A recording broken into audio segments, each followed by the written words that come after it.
this region here just appears to have just suddenly lit up.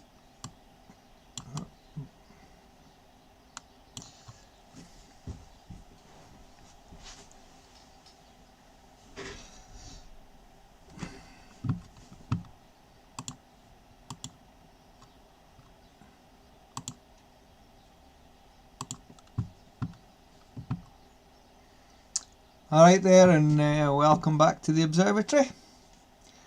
I see there's a couple of people just dropped in. I just started up the stream there. So it's been a while since we've been on the sun and we've been doing live streaming or anything, but the weather's finally cleared here in Cyprus. So I've got the Lunt LS80 up and about. So we're currently, as I say, on the sun today, and I've got a 2.5 Barlow on the image train, and there seems to be quite a lot of solar activity at the moment. Down here, let me change the speed of the scope just a touch. Hi there Logan, how are you? There's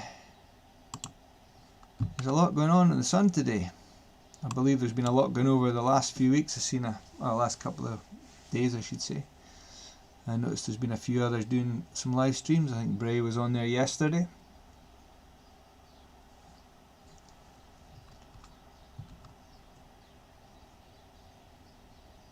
But the weather's been horrendous here in Cyprus this last week, 10 days. Just been constant cloud, heavy rains, high winds. So I haven't been doing a lot. I did get a break in the weather last night and the night before. So I was trying to fix the RASA.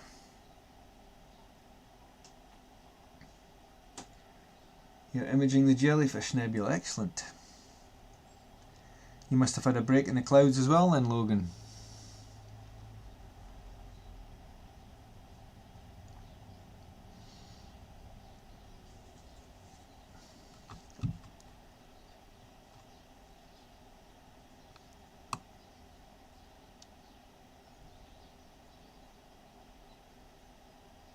Let me speed up the scope a bit more.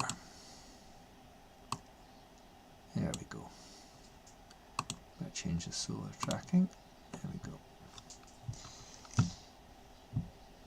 So let's just have a quick pan round. I know there's a lot of activity down the bottom.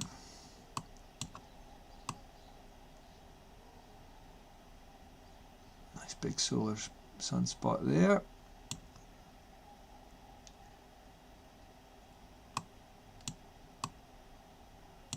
Big area of something. Surface activity. And a few more sunspots down the bottom. I've got a bug caught in a spider web. Go away. Where am I going? Left.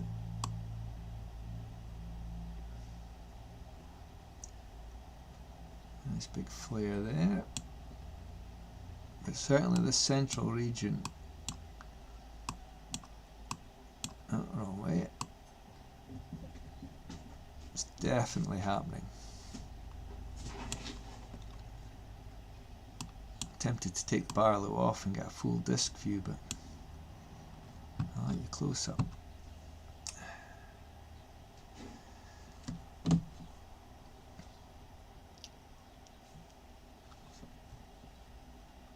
So let me do a quick autofocus just to make sure it's tight. Tools, focus assistant.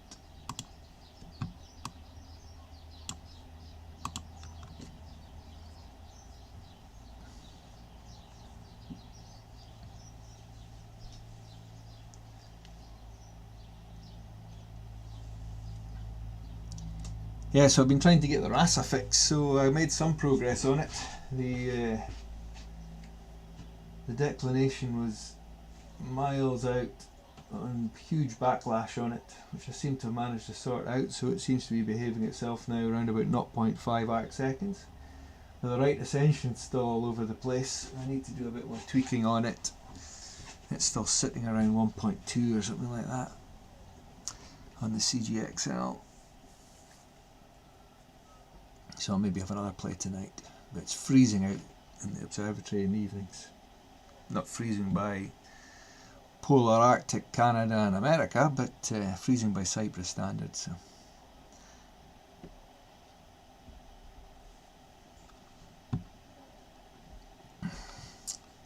So I haven't had a look around the disc yet itself to see what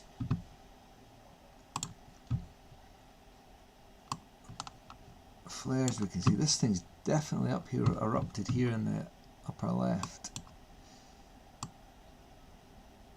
Let's bring that down a bit.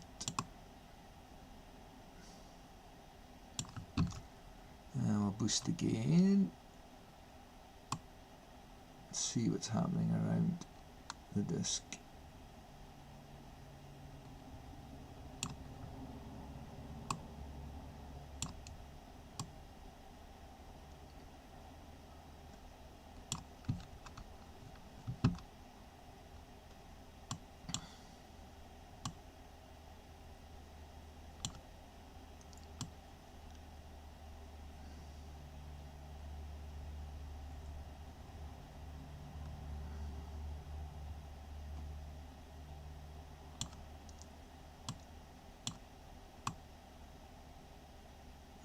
Seems to be pretty quiet around the edges. Oh, here we go.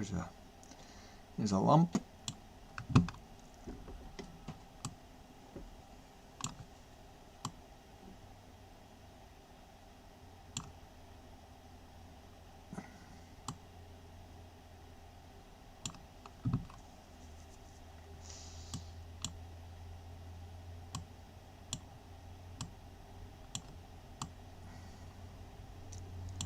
What's happening up here?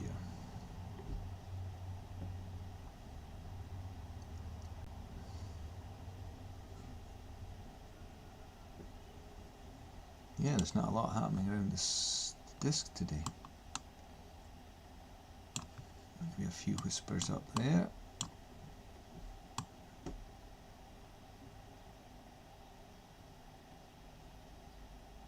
Oh, there's a big.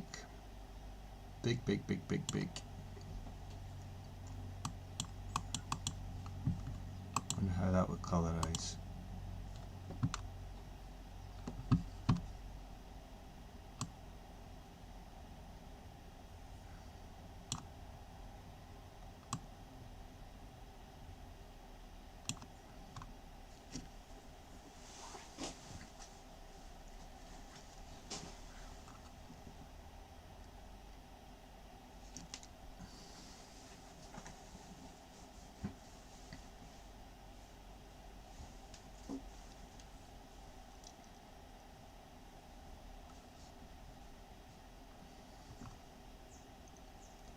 Yeah, that's looking not too bad there, Mr. Logan.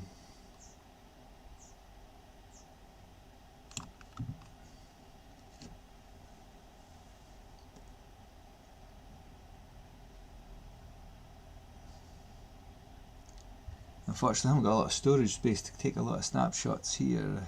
I took the SSD off this laptop to use it for the Home Assistant server, and I haven't connected up the NAS box yet.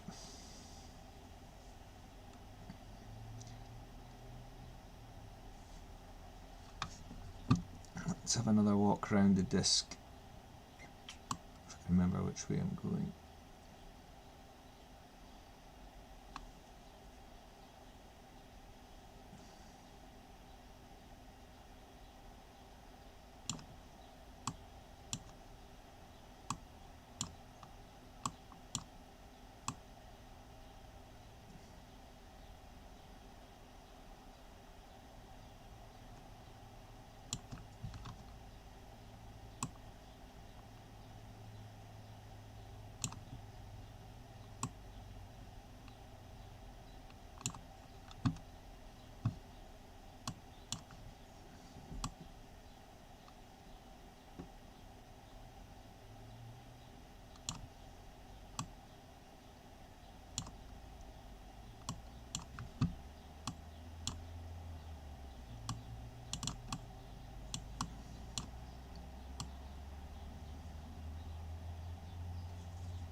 this seems to be the most active area up on the top left of the disk in terms of the prominences from the disk. What's that? Maybe it's 5-6 Earths tall, these big ones.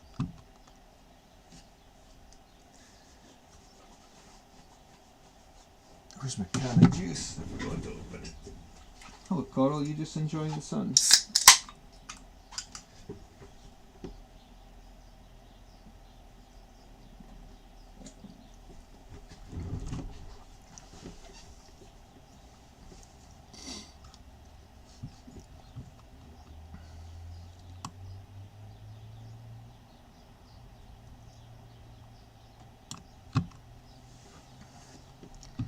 Right, let's go back onto the normal surface.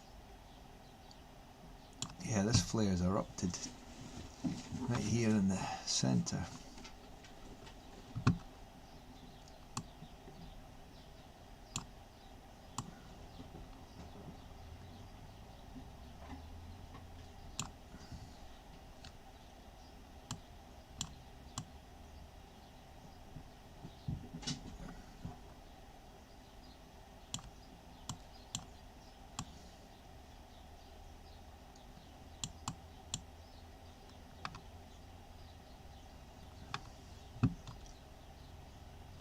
I wonder how many sunspots are actually on the sun today. Let's pull up Space Weather Live.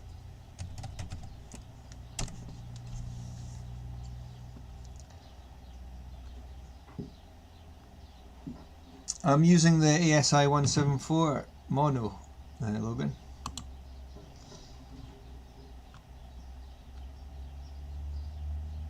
Two, 5, 6.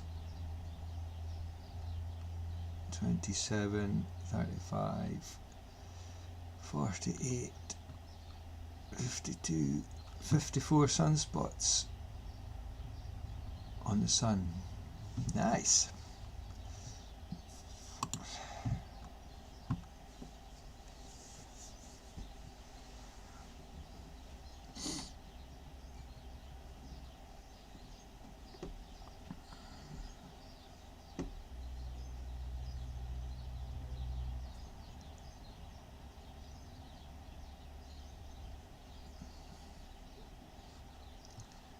Why is YouTube complaining that the stream speed's dropped? What's it doing?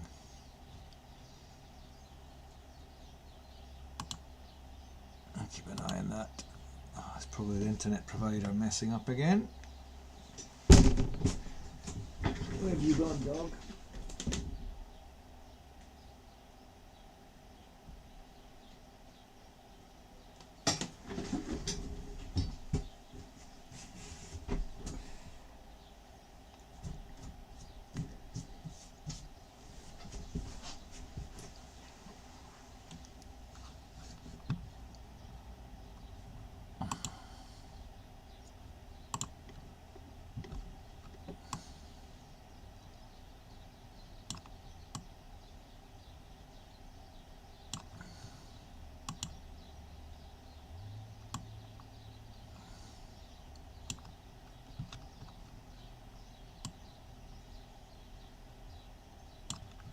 See what the inverse looks like today. Image controls. Nope. Where's it gone again? Yeah.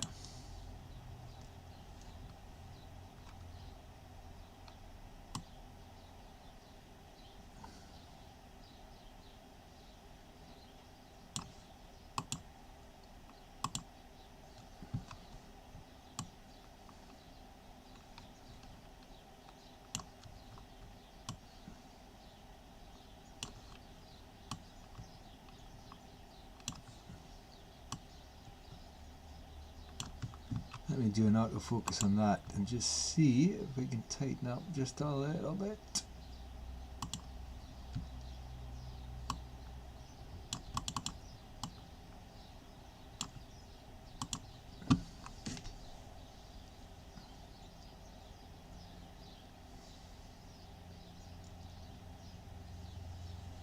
No, I'm not using a Quark Logan. I'm using the Lunt solar scope. So I've got the single stack pressure tuner in there at the moment, and the B1800 blocking filter,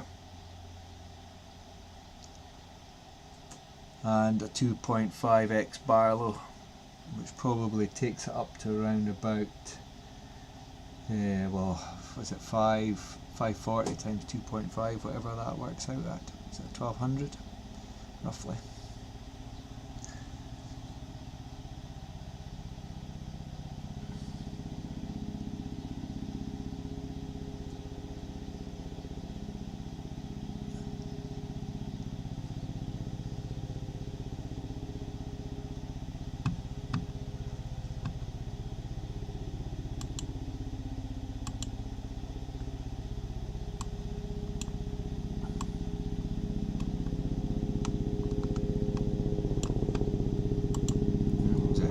What are they up to?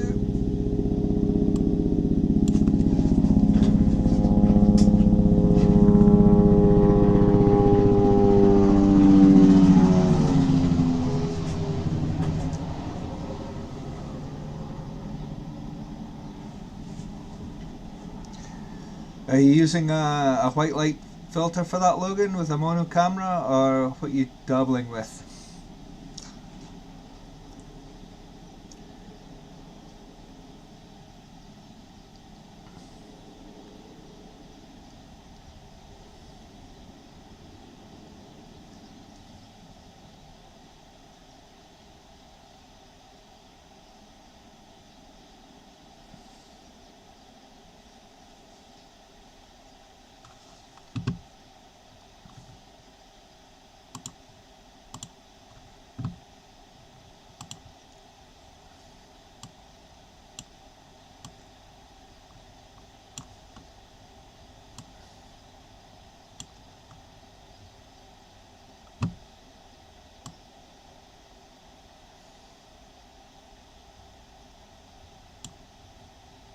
Let's go up to the top left of the sun and see that big flares are up to.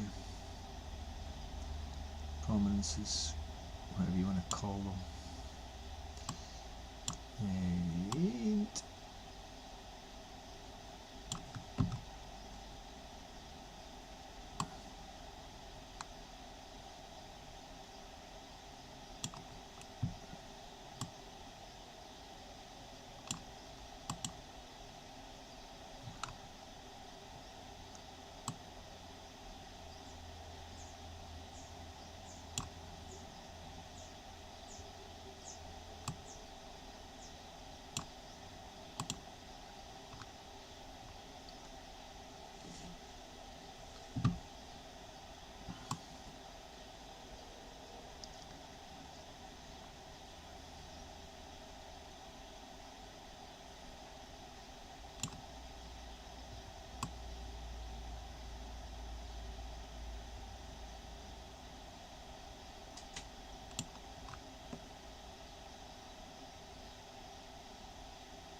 oh, you should still get some good images with that.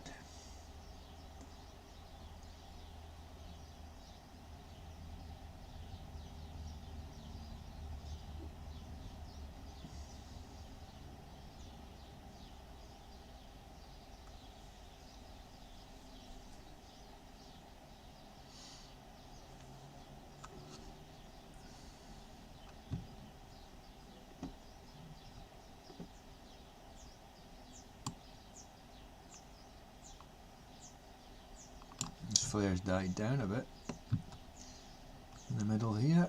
It was a short-lived burst.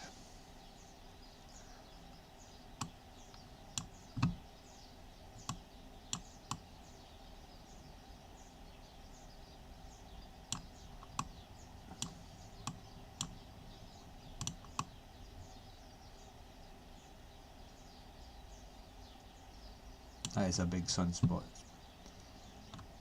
Surprisingly big.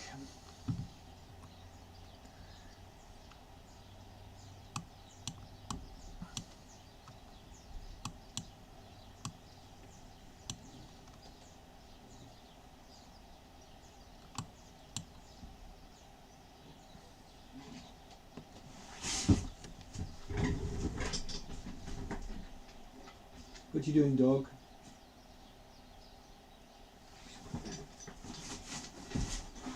Say hello. Are we looking at the sun today? Hmm? Coral's come to say hello. Yeah? Hi. Yes, you old lady. What's that? What's this? Hey, you looking at the sun too?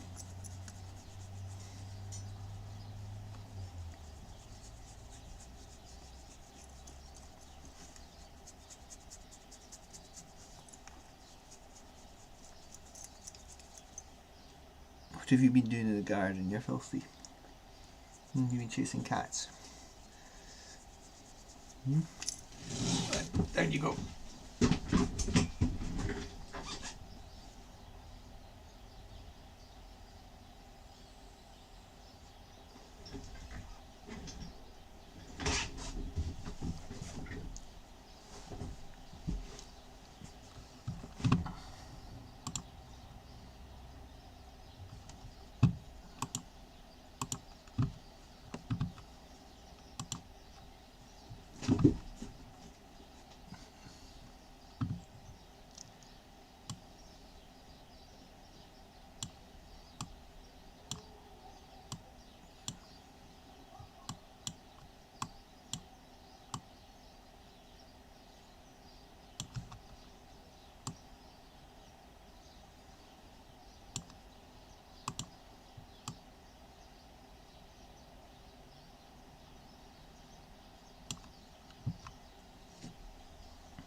Right, how much space I've got on this hard disk so I can see what I can play with. Desktop image captures, what's in here we can get rid of.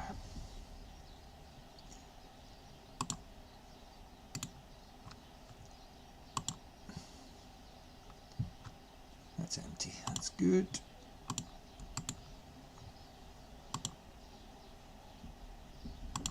This must have been old.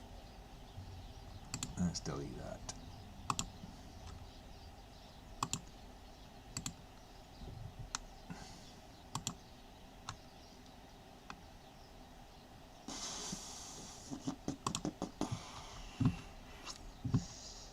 Right.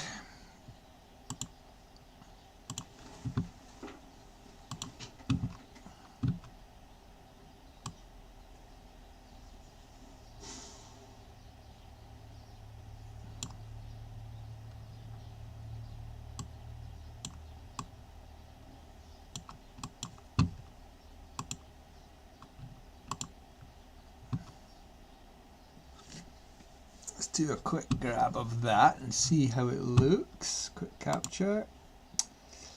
30 seconds.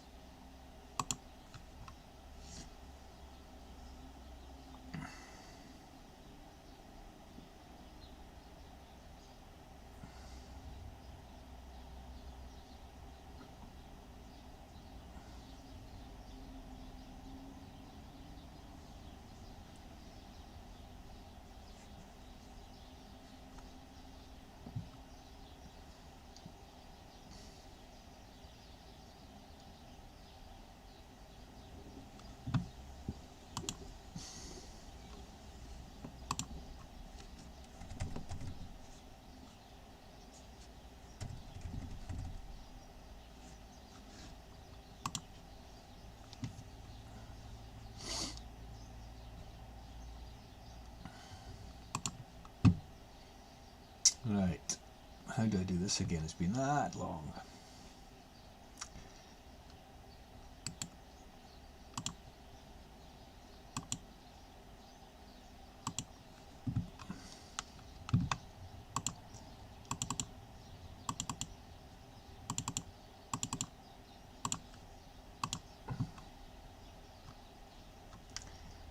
chrome.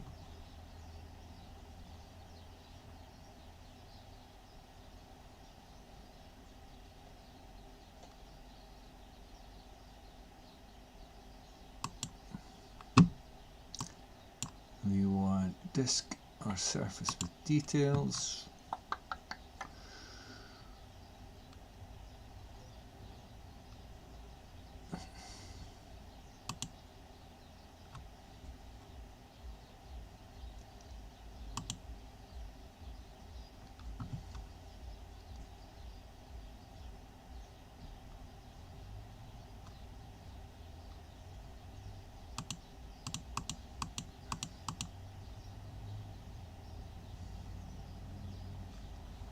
Actually, I need to select it. Oh no, clouds.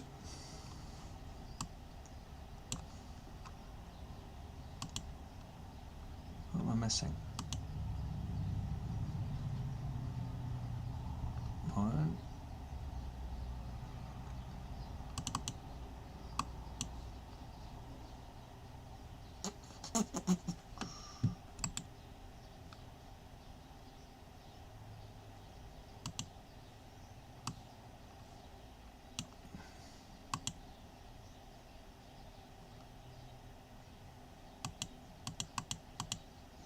Why is it not doing? What have I forgotten to do?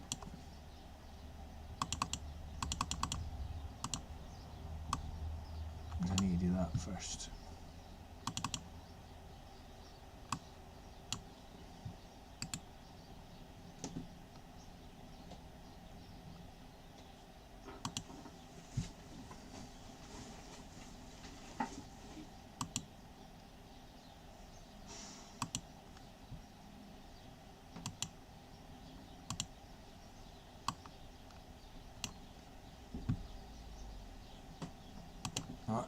Need to flip the scope. This is when we'll lose it.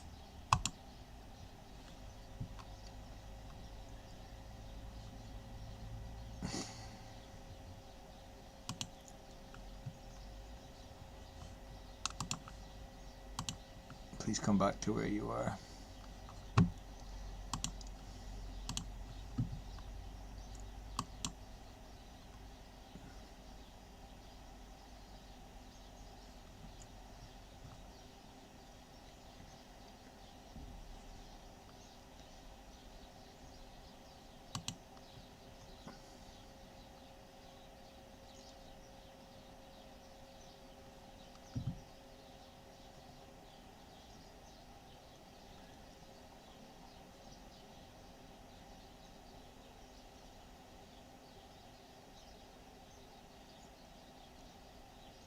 Scope's still moving. Oh, there we go. Not far off after a flip. Wrong way.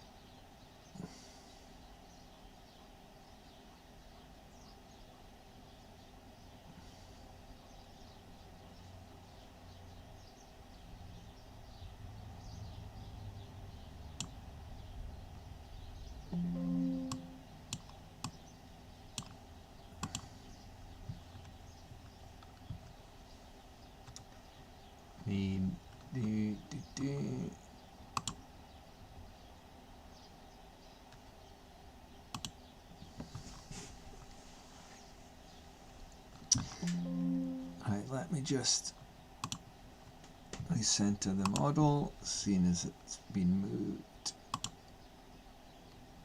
There we go.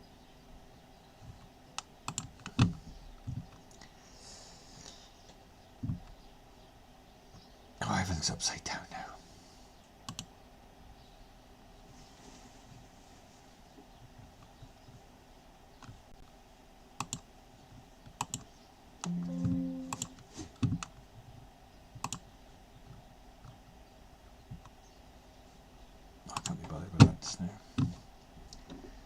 There's lots of little hot spots starting to form.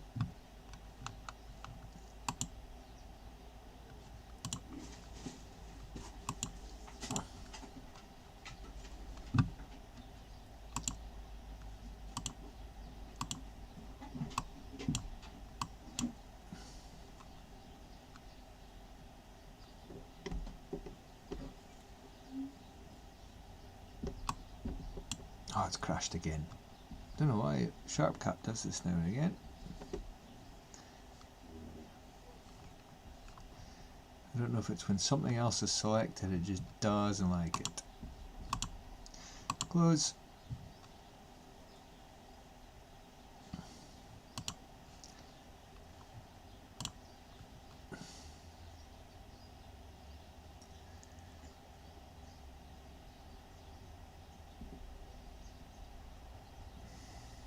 No worries, Logan. Yep, get your gear safe and sound.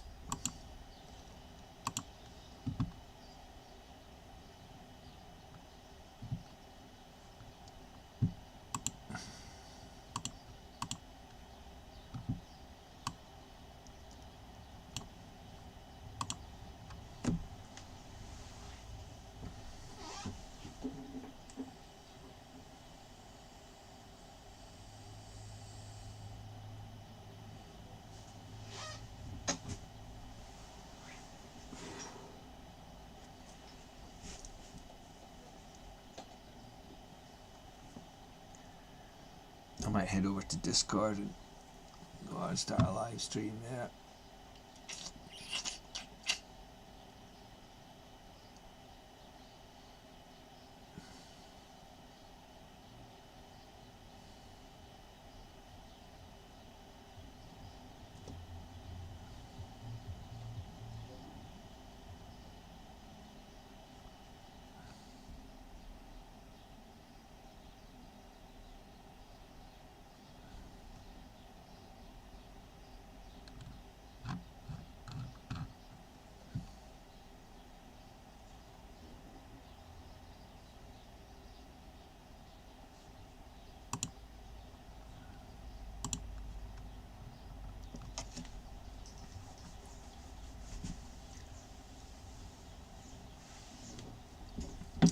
I wonder what this would look like. I've got a 4x power view or teleview power meter, whatever it's called, that's just arrived. I was going to use for planets, but I wonder if how it would look in this scope, or would it be too much hassle to get the distance set up.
Da, da, da, da, da.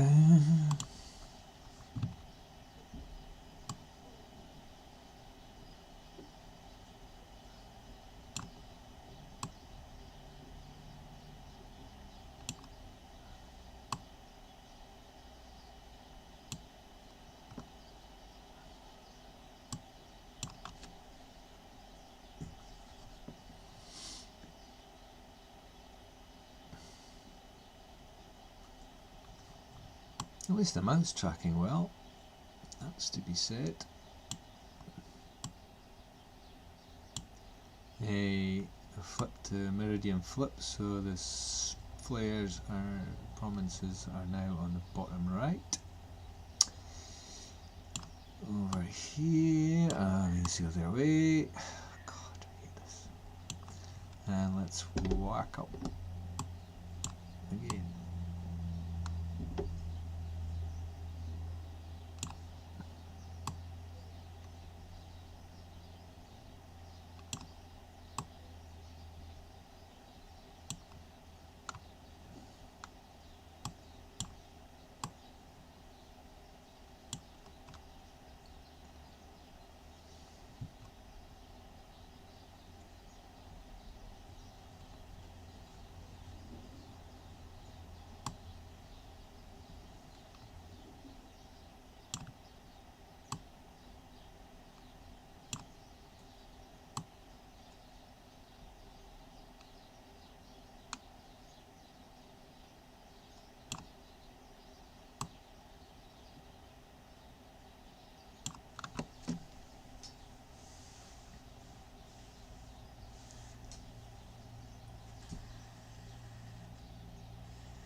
I thought there was a bit of cloud passing through.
Oh, clouds, don't start now.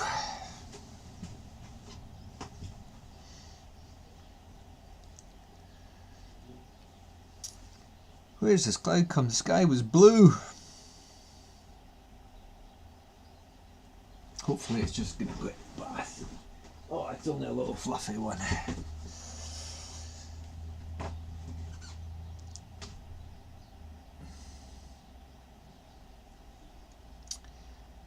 It'll soon pass.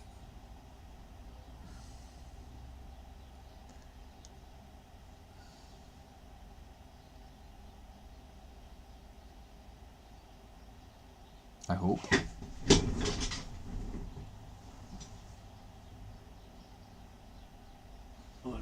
There's a huge bank of cloud coming in.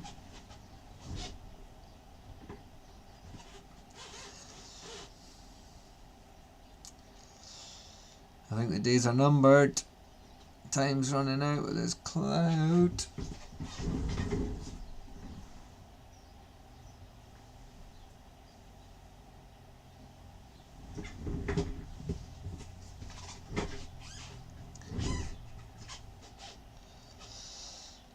Alright, so having had a look outside the observatory, there's this huge massive cloud coming in from the west. So I don't think we're going to get much more. I'm just trying to see which way it's moving. We might get a break in a second for a few seconds, but doesn't look promising. So I guess I'll have to go in and get on other stuff done.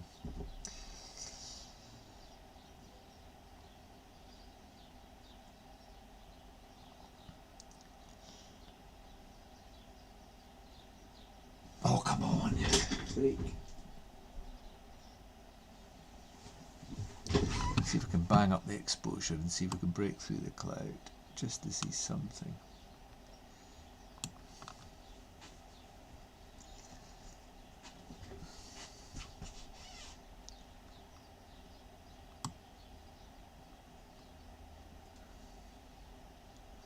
Well, that's a shame. It was a nice day and that's just ruined it.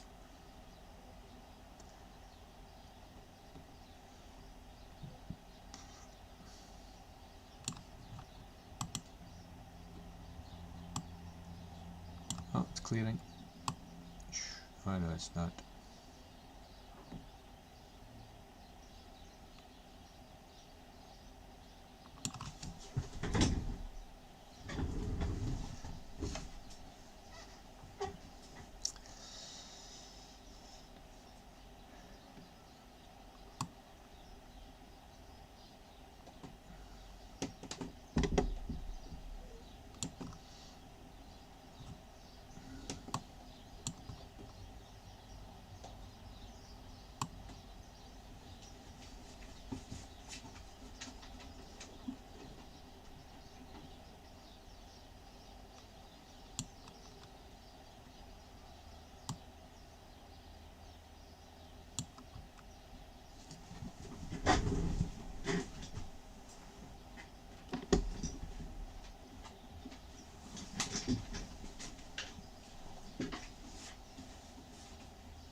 Oh, there's a break in the clouds. It's not going to last long though, looking from what I can see.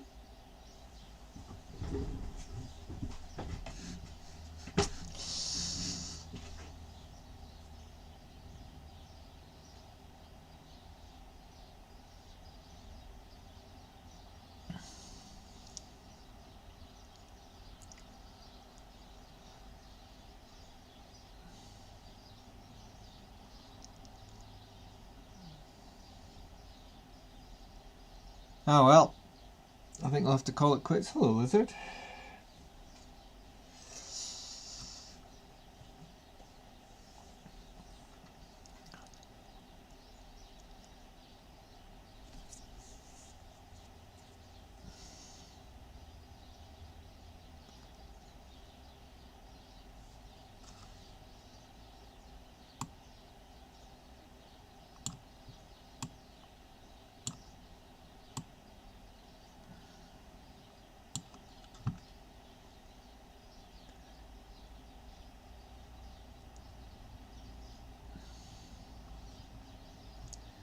Oh, that's disappointing.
break in the cloud. How long it'll last, I've got no idea.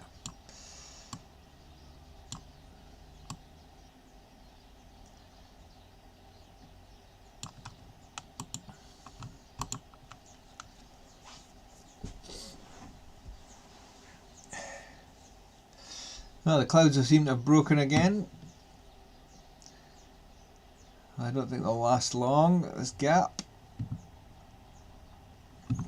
So we'll have another quick scout around.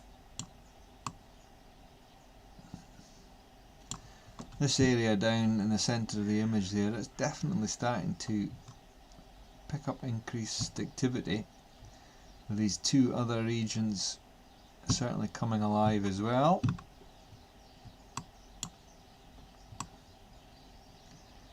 What have we got over this side of the sun?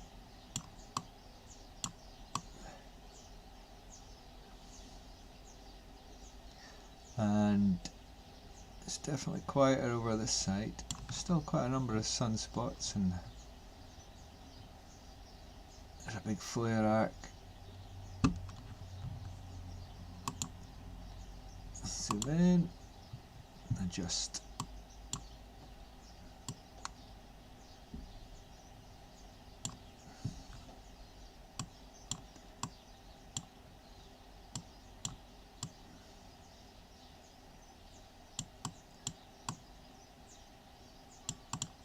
It's definitely centre area here is the most active. Certainly the most active I've seen the sun for a while. Lots of these big features and the magnetic fields.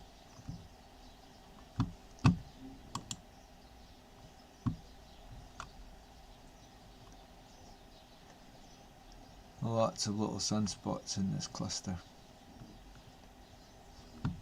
I wonder which region that is. Where's solar activity live? So we must be in this 3192 and 3191 regions. So 3191 is 8 and 3192 is 21 sunspots.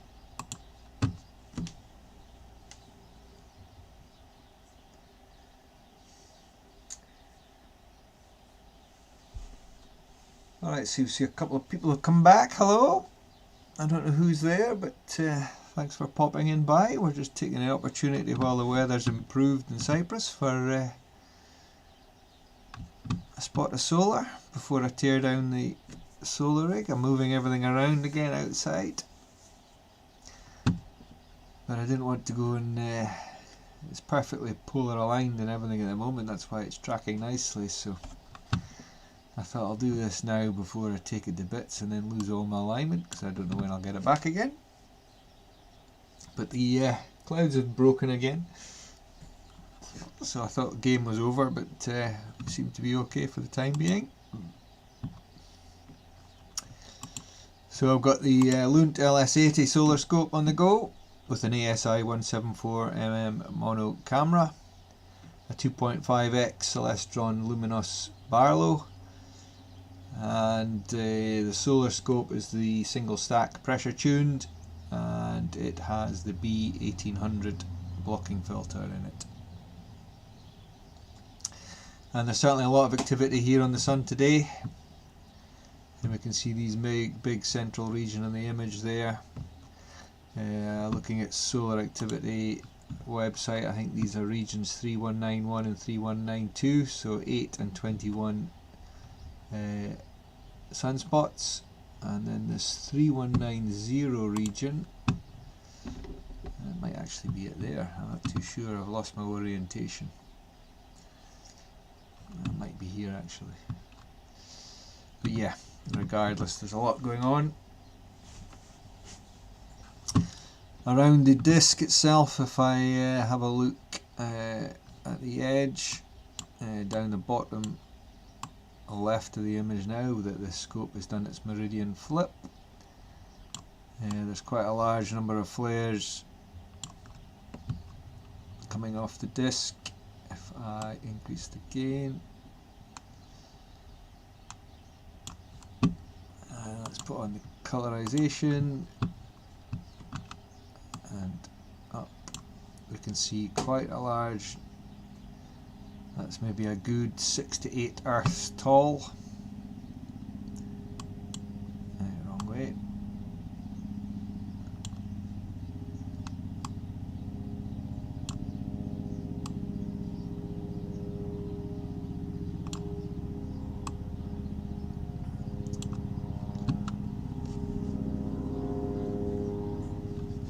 And apart from that, I think there was one other big up the other end somewhere. Helicopter's back, I don't know who that is.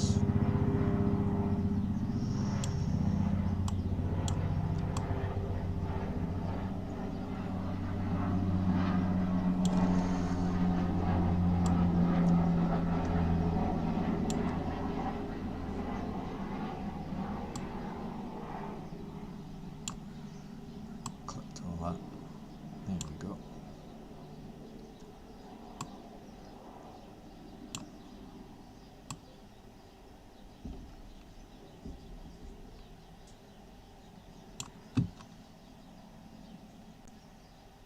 And down the bottom left, I can't remember if there was anything there. There's a couple of smaller ones. But yeah, the bottom right appears to have the most activity at the moment on the disk.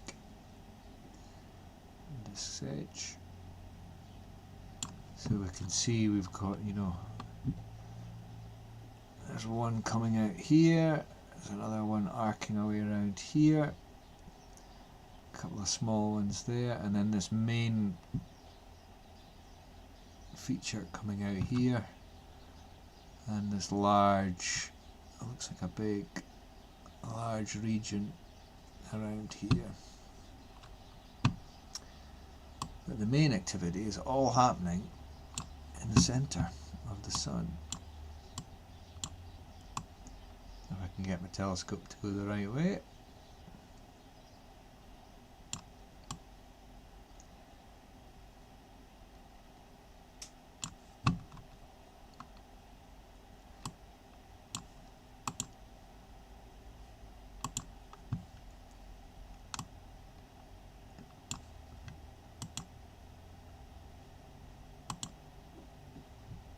Too much.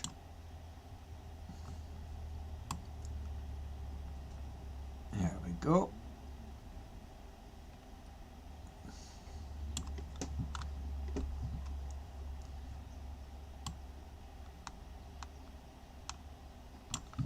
If I invert the image, you can see quite a lot more how it stands out.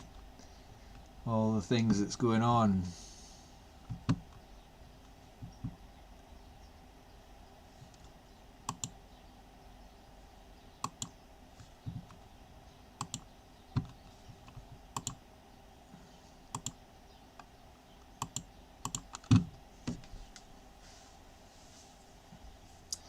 Yeah, this activity here, see on the upper left, it appears to be intensifying.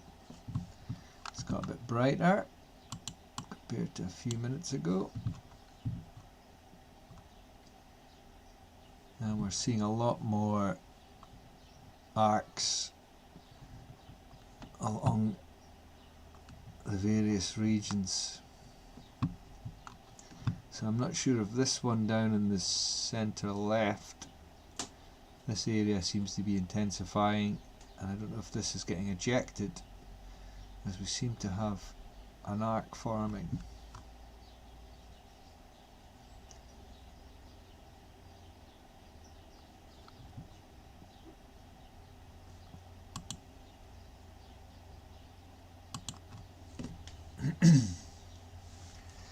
So yeah, so looking at the shape of that, I would say that that is, I've lost,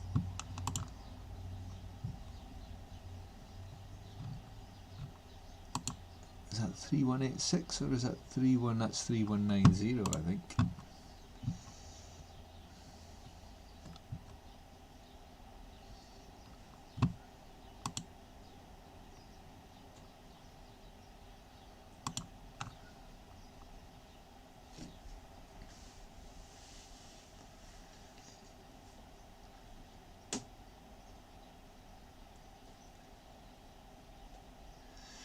Okay, wonderful.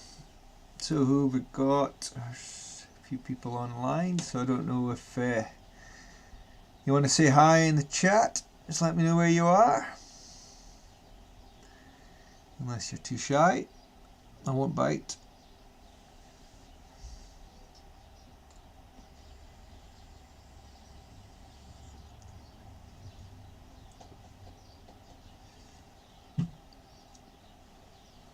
So I really need to sort out the observatory. I've got stuff lying everywhere. This is the focuser module and the 0.8 reducer with a 533 camera and a ZWO focuser for the solar scope for night use. It's lying around. I've got a million Velcro ties lying around.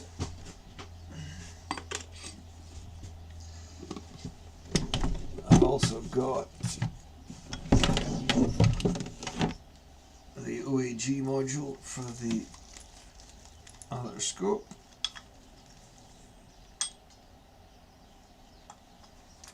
Which I'll get set up again shortly once I move the mounts around. A million cables. What is all that? Oh, the bugs have been in here doing something. I hope they've not gone inside the camera.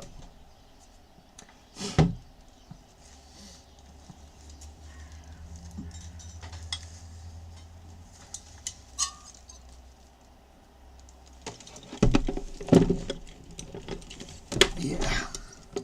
Once this cloud comes back, if it does, that seems to be burnt off. That's good. I've got more wiring mods to do on the observatory and get the rigs 2 and 3 power supplies to outside. So I put a couple of junction boxes up there this morning, and tonight, if it stays clear, I'm going to have another tweak at the GXL behind me with the RASA on it. If you saw my video the other day, I had a lot of problems with guiding on that telescope, but I have managed to improve the situation on the declination axis. There's a lot of backlash on it. It seems to be significantly improved, and I'm just trying to dial in the right ascension, but it's not behaving quite the same. So it's a bit of trial and error, and being out here for hours in the evening, it's bloody freezing by Cyprus standards. So I'm definitely acclimatised now to the heat.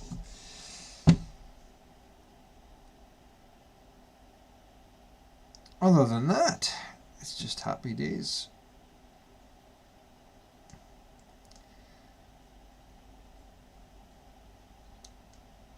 Get back to work at the end of the month, although I won't be going back offshore. I'll be into the office for a month. See how that goes.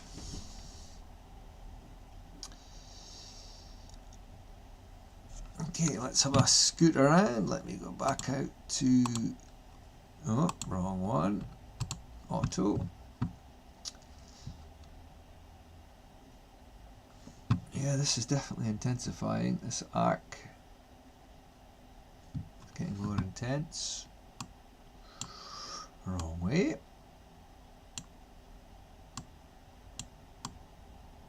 What's down here? Not a lot. A few regions in the bottom right.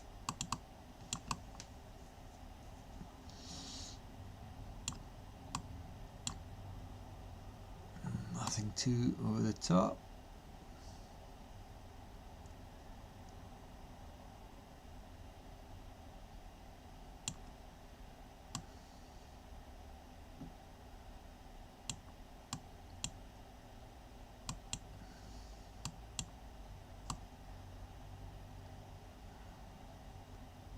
Tempted to go and get the 4X Barlow and give it a try.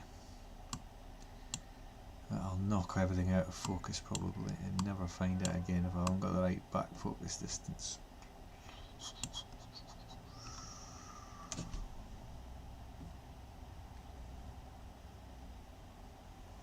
So if we look at the center of this large area here, we can see the intensity is brightening in a couple of areas. Let's zoom in on that.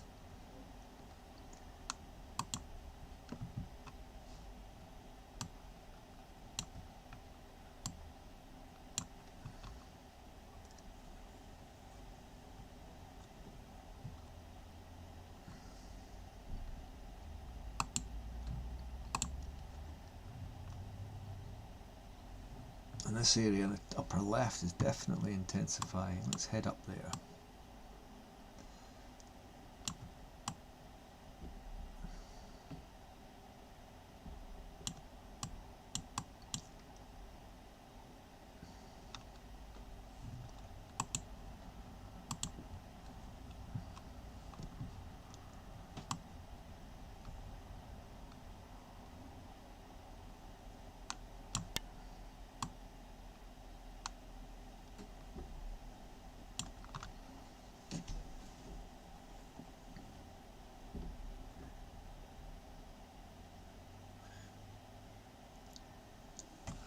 Looking good.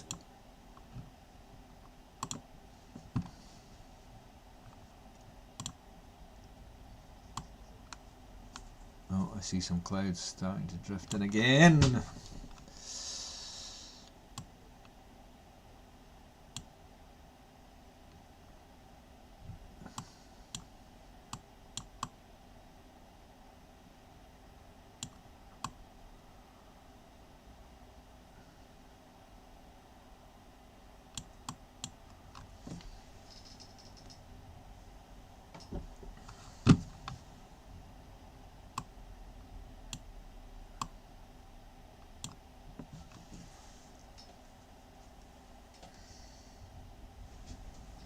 Go away, clouds, please.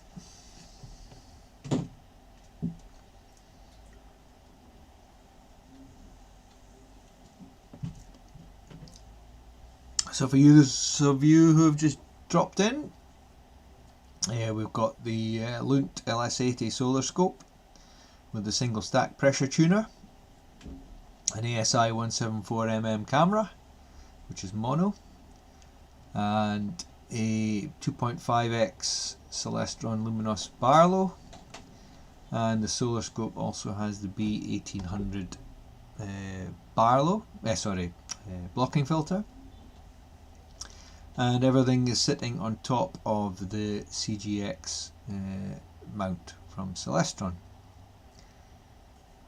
So there's a lot of activity on the sun today, as you can see. We've got a number of sunspot clusters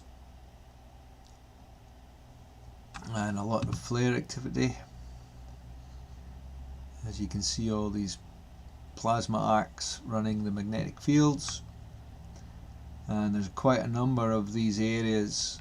We can see the intensity is increasing, it's getting brighter, so these white dots are getting more intense. So the sun is certainly active at the moment, and we're still approximately 18 months, 2 years from the solar maximum. So I'll be looking forward to see how that goes over the next while. So the weather's been here in Cyprus has been horrendous this last week, 10 days, constant cloud, rain, high winds, thunderstorms, and we've eventually managed to get a decent break in the clouds. So I thought I'd take the opportunity to fire up the solar scope just as the clouds roll back in. Yay! That's only a small one, it'll be gone soon.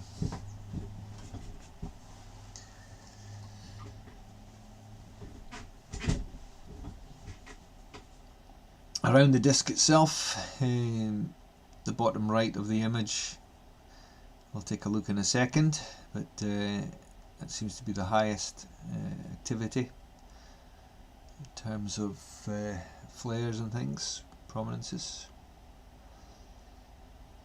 The largest one's probably in the order of 6 to 8 Earths in length. I'll just wait for this cloud to pass through.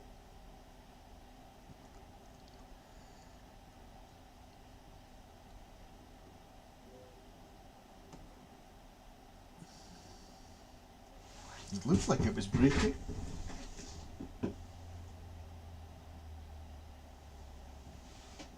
Yeah, it'll be gone in a second.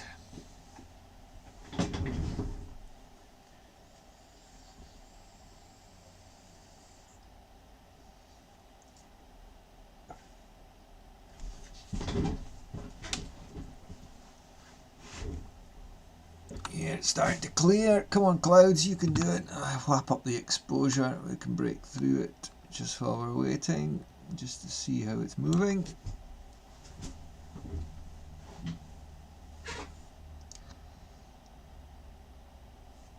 And as the cloud comes away, I can start reducing the exposure back down to my, I think I was around about 6 milliseconds.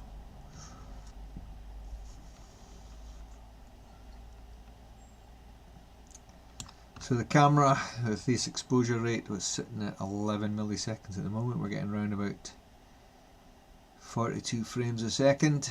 And looking at that cloud, we seem to have two separate air masses moving through. One's sort of moving top left to bottom right, and the other one's moving right to left. I hope this is not the sign of things to come this evening if this turns into something.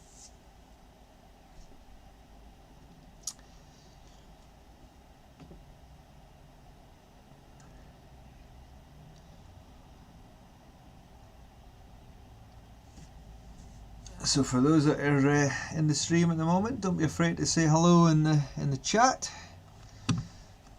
Tell me where you're from. It's good to hear from everybody. I know Logan, you can see he's been in the chat. I don't know if he's come back again, but he was imaging the Jellyfish Nebula down in Australia tonight, and he had some cloud roll in with a chance of rain, so he went to pack up his gear.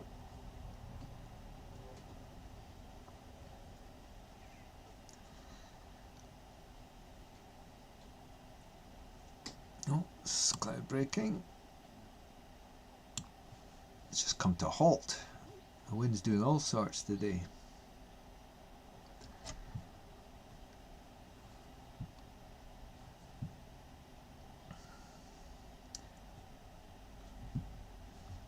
So I'm going to put this back to 6, so I've got the same reference for the intensity. I think it goes round about there.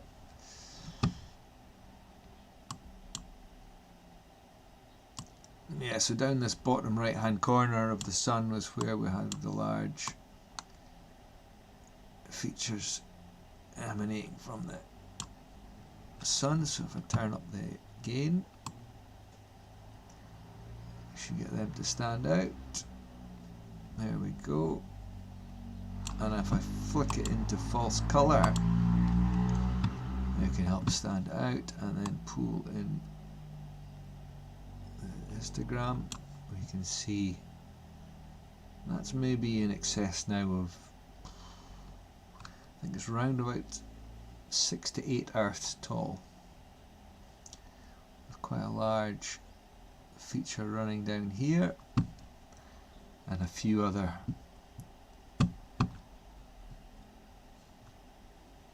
bits and bobs around. So while I'm in this mode, I'll take a quick run around the disk and we'll see if anything else has appeared. There's a small area here on the right. This area that wasn't there earlier on, that's starting to form. Maybe as the sun's moving, I don't know. I've lost my bearings on which way it's going. And that area at the top left seems to have increased. Let's knock back again just a touch.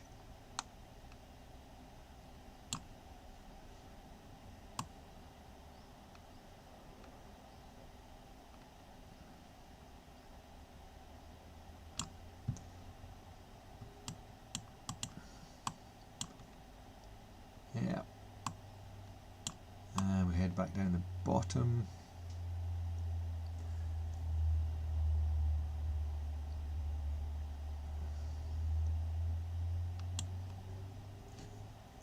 We can see something reaching out way down here, and a few other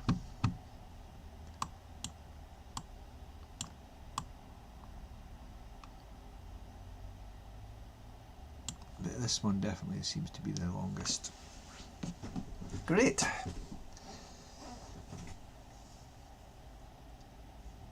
wish the delay wasn't so much between what I can see and what is getting put out.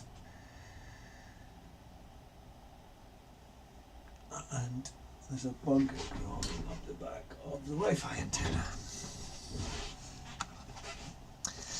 Alright, let's head back onto the main surface of the sun. So turn the gain back down and move the scope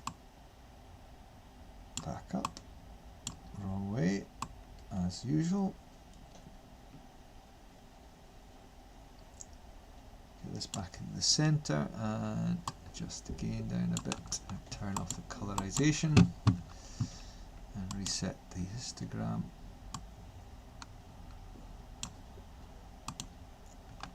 So this is the negative view of the image. It seems to show up a lot more of the features better.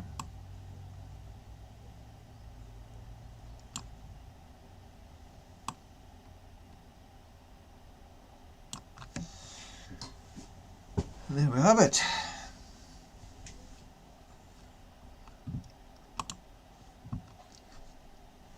So I don't know what you prefer, colorized or black and white. Use the white back when you're shopping.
Let's zoom in a bit more.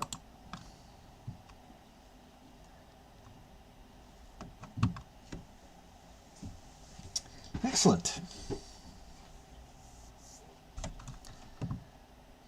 Now unfortunately I don't have a lot of space on the hard disk on this laptop, and I took the SSD away to use it for the Home Assistant server, so I can't grab a lot of images to process, but it's nice just to see what's going on now and again.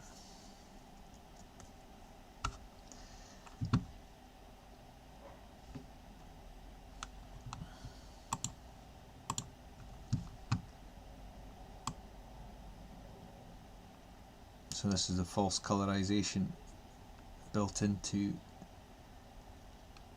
SharpCap, even though it's a mono camera.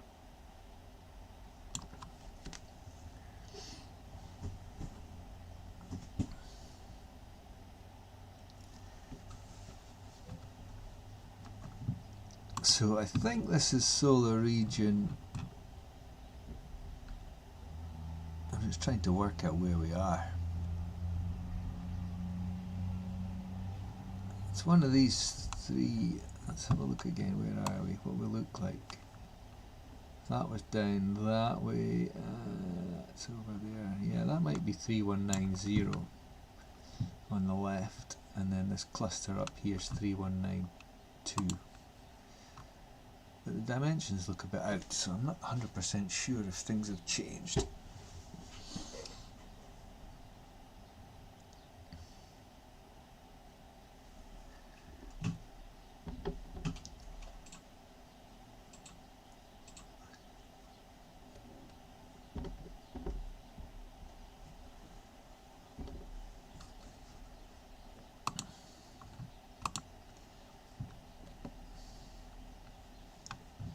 This areas up here are on the mend as well.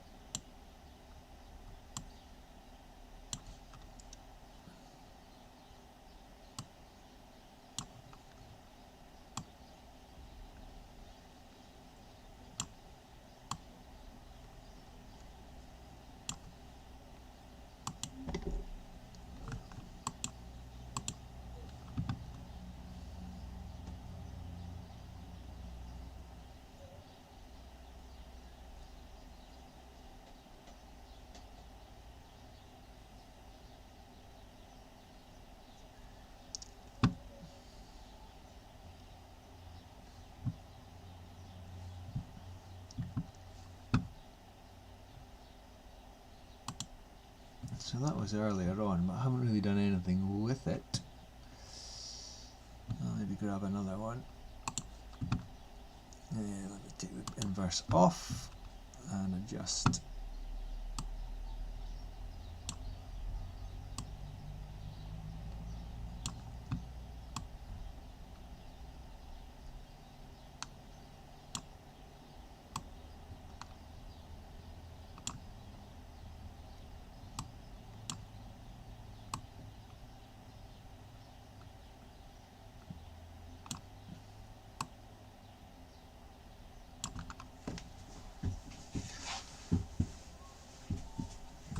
Do a quick autofocus. Hopefully it won't crash again.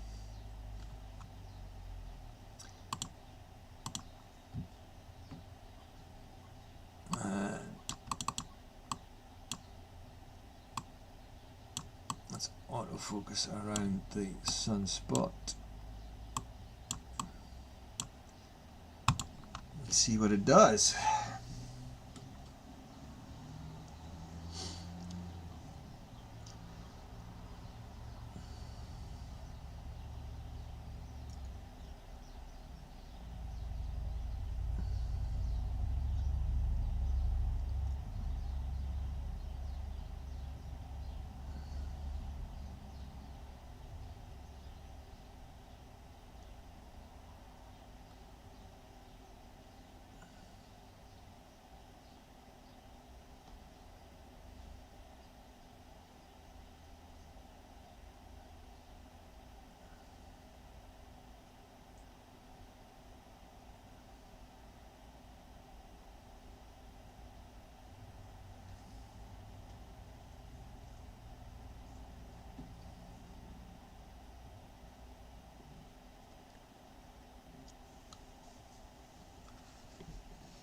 Alright, done that.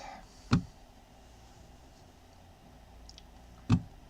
can't remember the last time I've seen so much activity happening on the surface.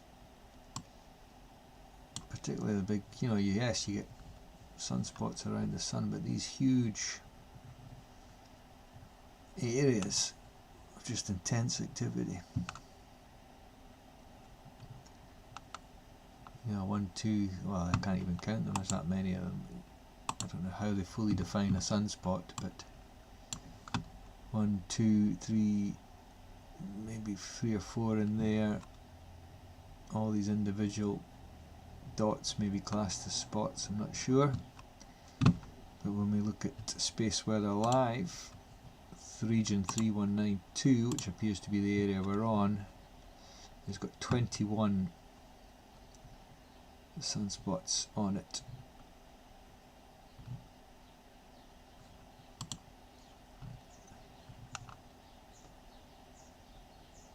today's sun, 164 sunspots. Sunspot number, what's that total? Today's sunspot number is determined by blah blah blah.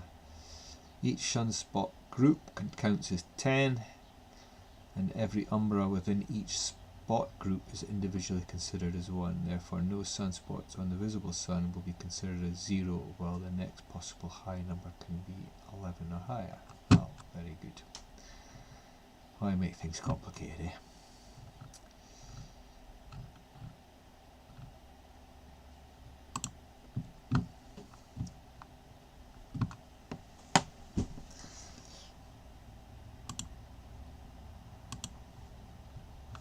Okay, let's zoom back out to full as much as I can.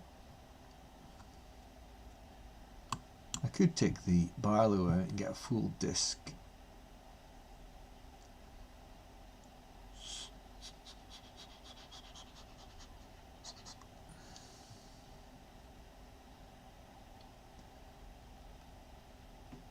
I don't know how much I'll throw the focuser out if I need to add any rings in.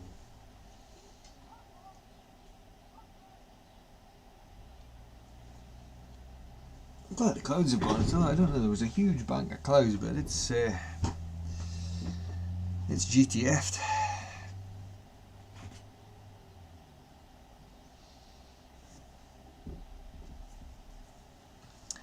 So let's head back down to where the high activity was on the disk's edge. Wrong way with the scope.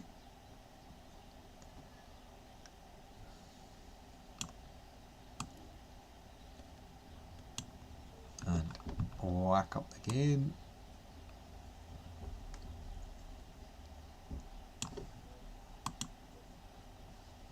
We can see where they all are. There's definitely this big wispy area.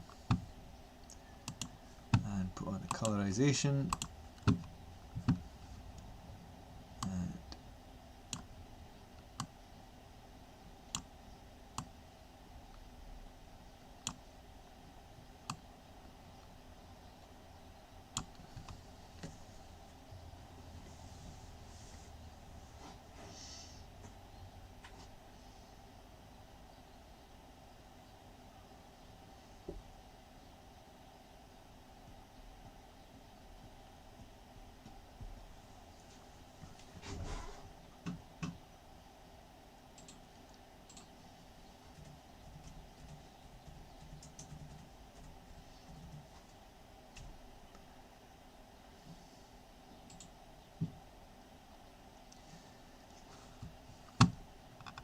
Marvellous.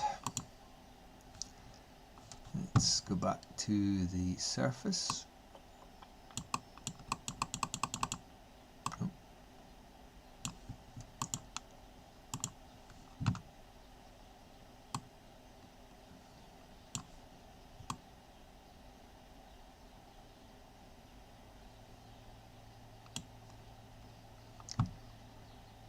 It's been a while since I adjusted the pressure tuner, so I'm not sure if temperature and things have changed enough to warrant a tweak, but it's maybe worth it. So let me just zoom in a bit so I can see more detail on my phone, and I will stick my phone up my jumper, remote desktop onto the laptop, and I'll tweak the pressure tuner. Oh, wrong laptop.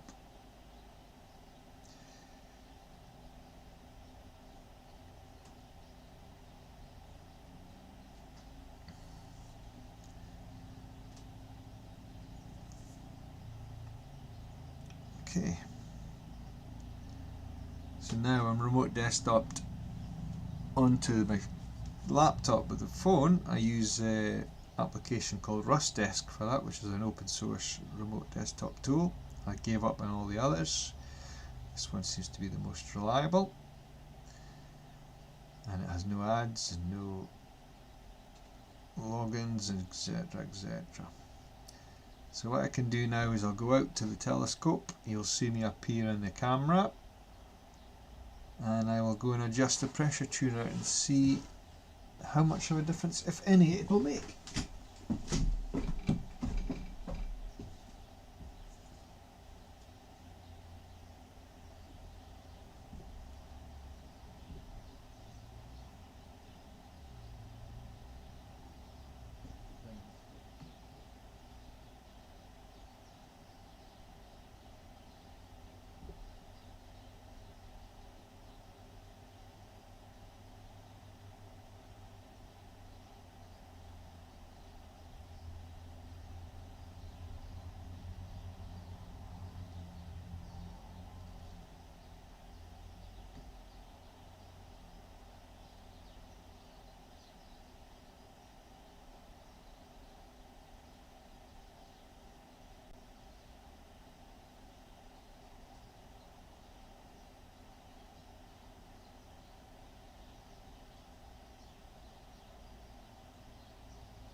So, I don't know how much improvement, if any, has that made. If I can just turn down the gain a little bit.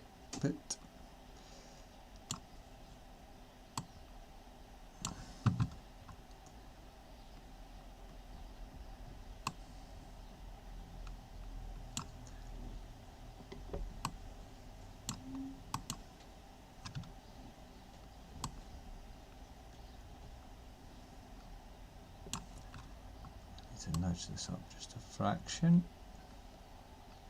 Back to where I was running. Yeah, I think there's a little bit more surface detail there, but not too much. There's the inverse view. Let me close my laptop connection from the phone.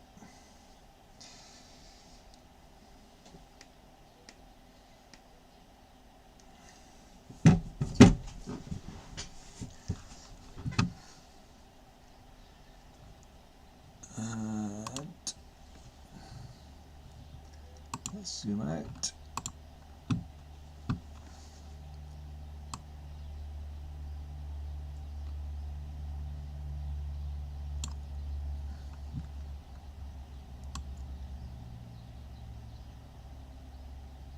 Get a happy balance here.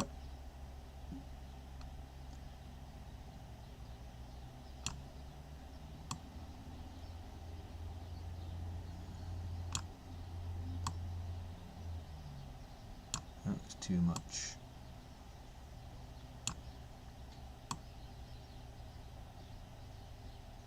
I think that'll do.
Alright, so what's it doing?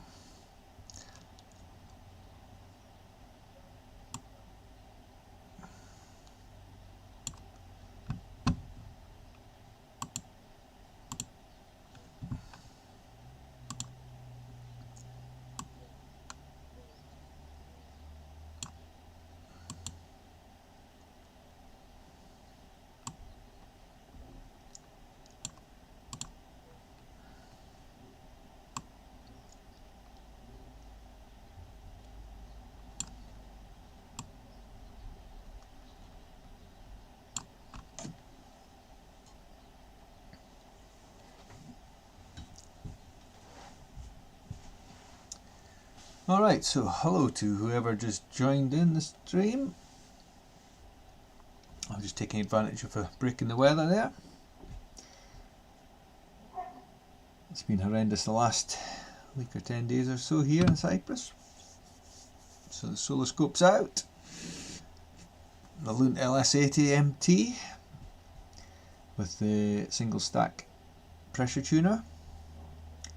The B1800 blocking filter. 2.5 times Luminos, Celestron Luminos Barlow, and an ASI174mm camera, all sitting on top of the Celestron CGX Mount. And I'm on the laptop here using a SharpCap for doing the viewing.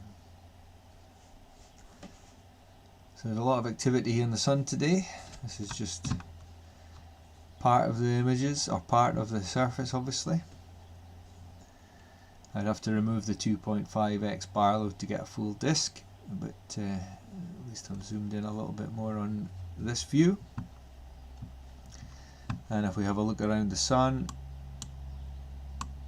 we can see there's a few other areas down the bottom right, and also on the bottom right, if I increase the gain, we can see quite a large number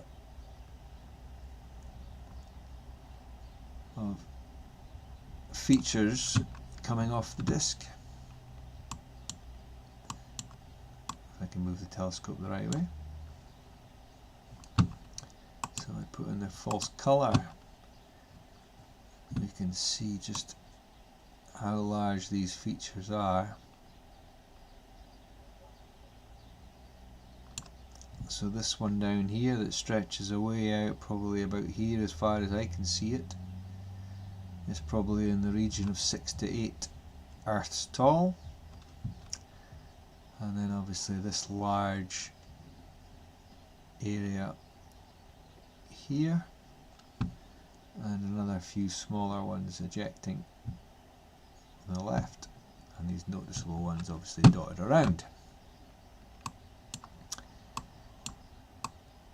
If we follow the sun round, if I can get the scope going the right way again, there wasn't a lot happening up this side, but on the other top left corner, if I remember, there was a large feature forming. Yeah.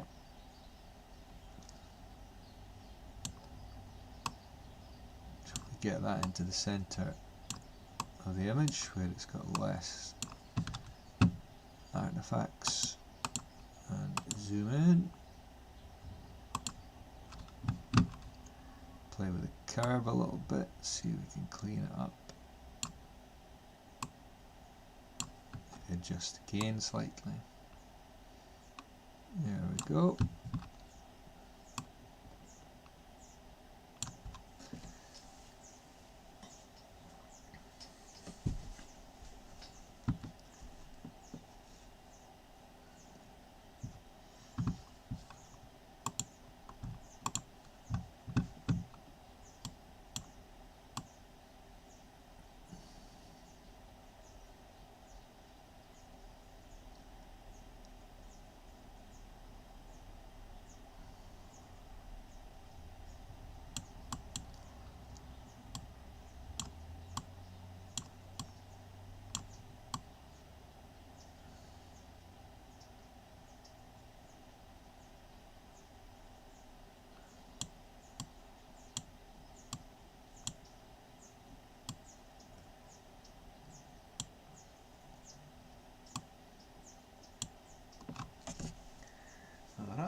Wonderful.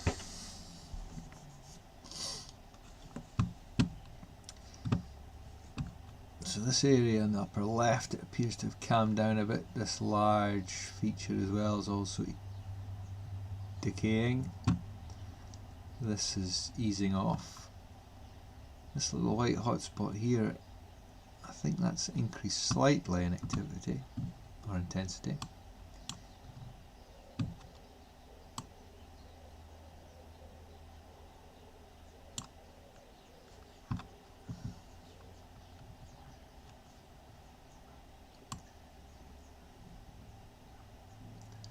And up the top,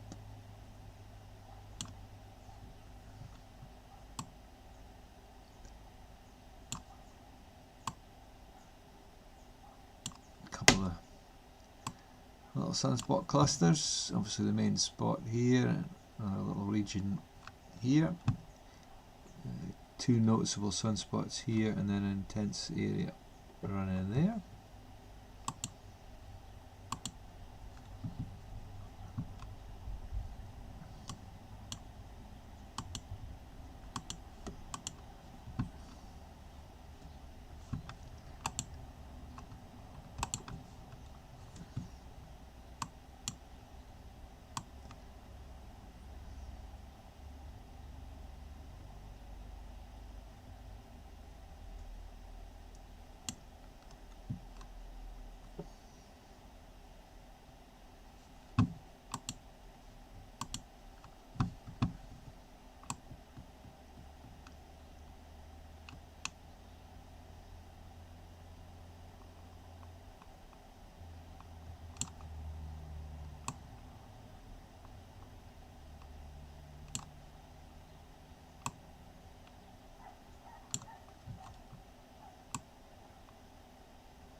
So that's the false colour view from SharpCap.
Hi there, whoever's just come in. Last couple of people have joined, another couple of people have joined.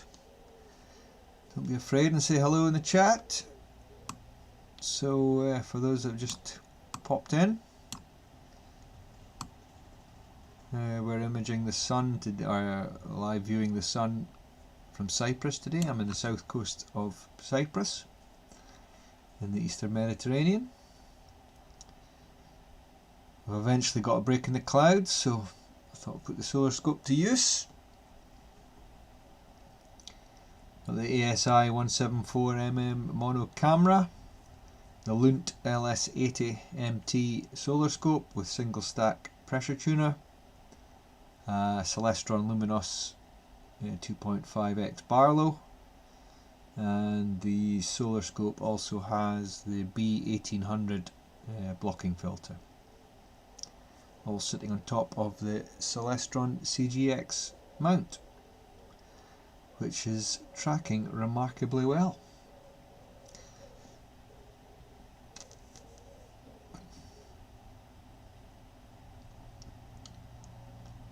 So there's quite a large number of activity on the sun today. I've just been watching a few of the areas changing over time, so the stream has been running almost 2 hours now. And this main central region in the sun is certainly the most active, although this, where my mouse is on the upper left, this has been intensifying. And there's also been another smaller area which has been coming and going, just where my mouse is circling now. And this dark area, it's reducing as well. It was significantly larger when I first started earlier on. We did have a few clouds roll by, but they seem to have disappeared for the time being.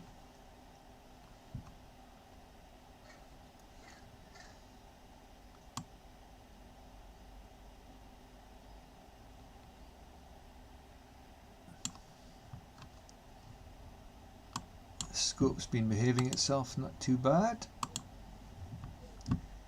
I've done a couple of autofocuses. I'll do another quick one just now, just to see if there's an improvement. Let's oh, not when the cloud's coming through, that's no use.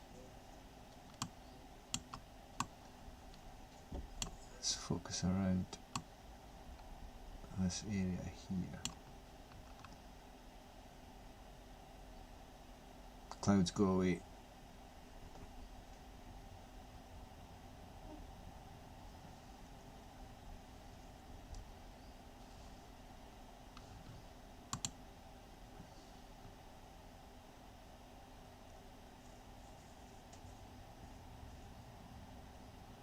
Oh no.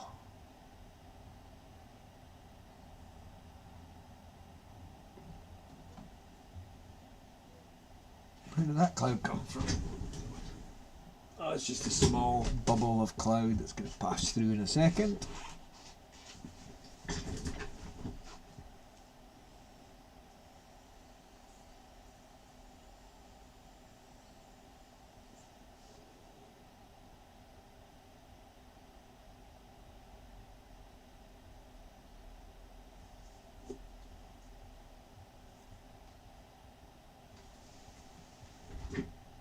Is that it?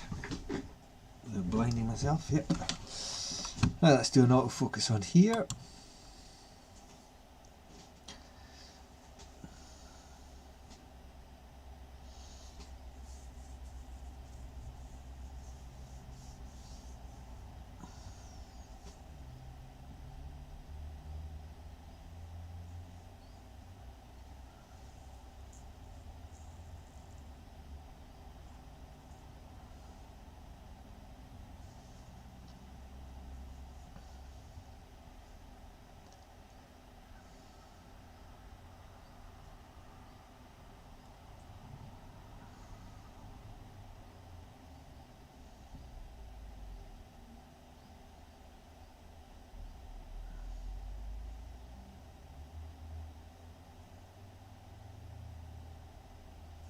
Okay, completed. So that's the contrast edge detection autofocus sequence in SharpCap, which I'm using for the imaging.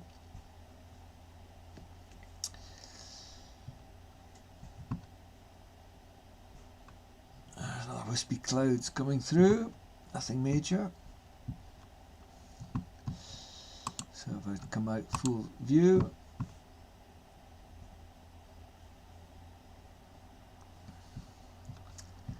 and head down to the bottom of the top, we can then walk the sun around the disk and see what's going on around the perimeter. If I increase the gain, put on the false colour, pull in the midpoint, and let's just zoom in a bit.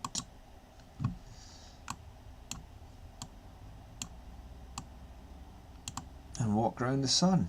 So everything appears to be happening down the bottom right. If I can go the right way.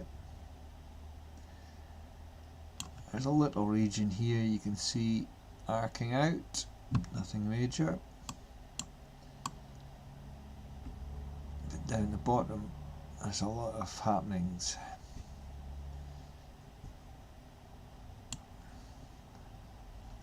So we've got a number of features.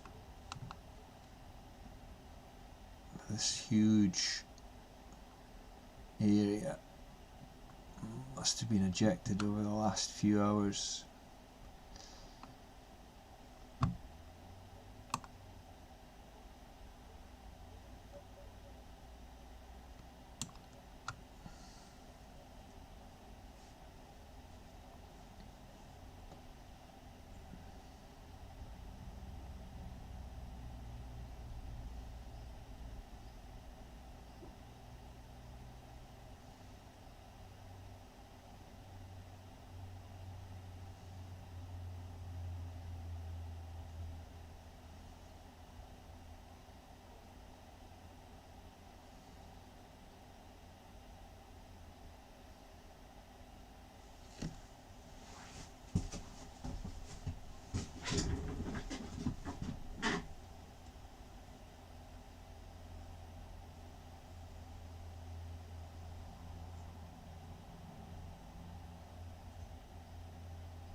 Alright, hi there if you've just joined us.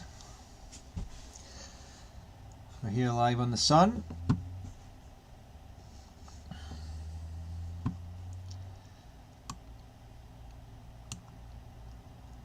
And we're looking at the bottom left of the sun, and I'm going to head back to the main activity area in the centre. Take off the colorization, reset the histogram, and move the scope up.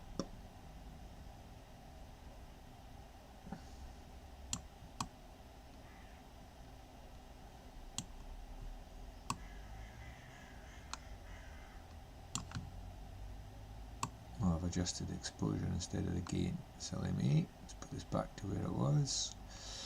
6.13. Pull the gain back. There we go.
So hi there if you've just dropped in.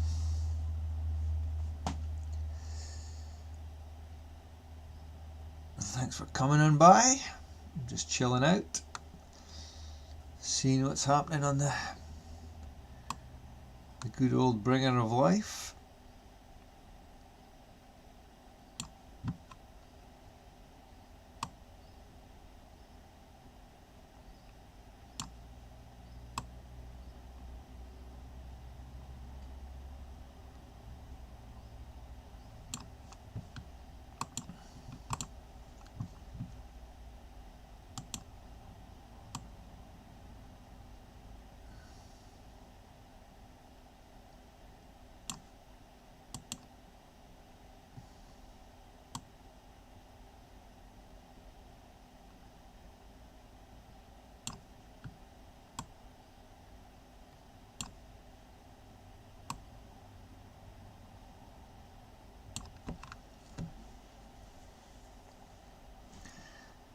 So I don't know which view you prefer. This is the inverted mono view. And then we've also got, that's the inverted color view, and that's the false color view. You seem to get more detail obviously in the mono, as the camera's a mono.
can see some wispy clouds drifting across. Oh, they're getting thicker. Let's wrap up the exposure so we can see through them.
Oh, is that them gone?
Oh, is that the clouds going? Turn the exposure back down. There's still some there.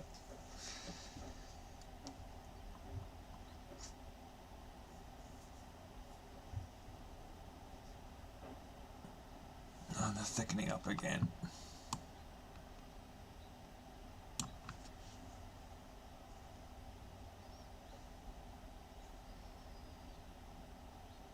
So hi there to those that just dropped in.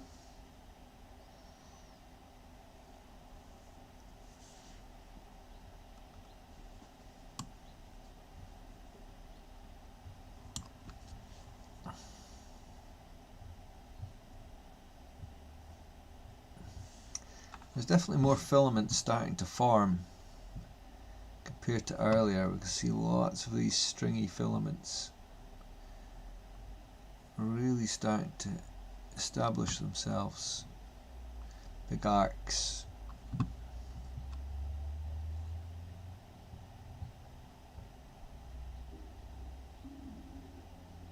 And my belly's rumbling. Clouds are coming from all directions.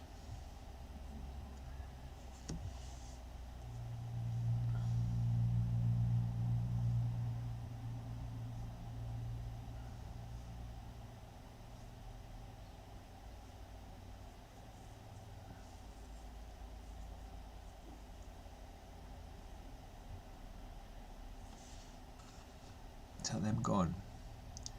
Let's knock back.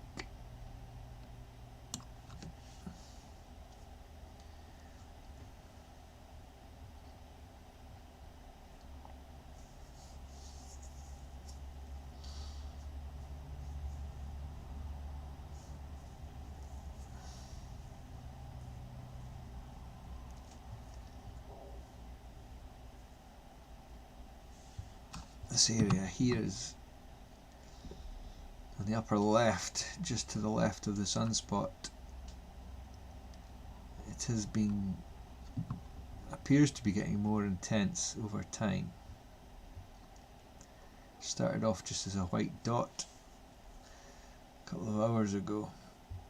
I've been trying to keep the gain and the exposure pretty consistent so I can see variation over time.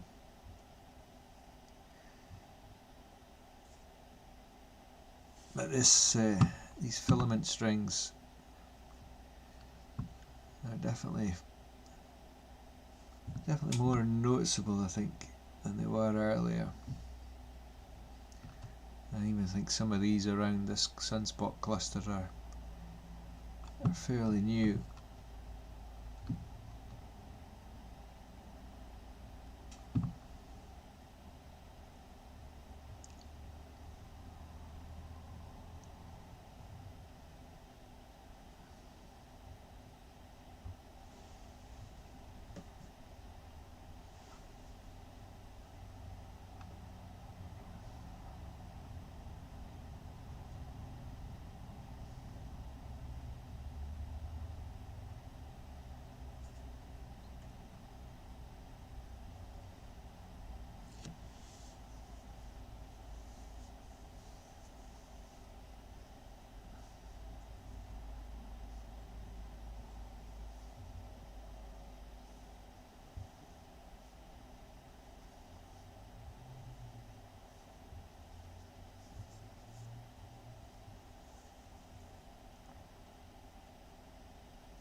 So for those that have just joined the stream, I've been on the sun here now for just over 2 hours. We're using a Lunt LS80MT solar scope with a single stack pressure tuner, a B1800 blocking filter, an ASI174mm mono camera, a 2.5x Celestron Luminos Barlow, and it's all sitting on top of a Celestron CGX Mount.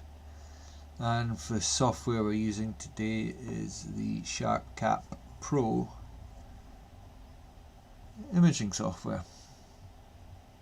So the view that we've got here, obviously it's a mono camera, so this is the false colorization feature that's built into SharpCap that works on the mono 8 color space, and we're running with a 6.13 millisecond exposure on the camera, and the gain is at the moment is 56. I try to keep the exposure pretty consistent so that I can see variation over time of the various features, and I increase the gain to saturate out the main disk of the sun so we can see the prominences around the perimeter of the disk. So there's quite a lot of activity on the sun at the moment. This is just 2 or 3 of the main regions that we can see in the camera, but if we scroll down, we've got another couple of small regions to the bottom right, and if we head up, there's another couple of regions up the top of the sun. Oh, I've gone the wrong way.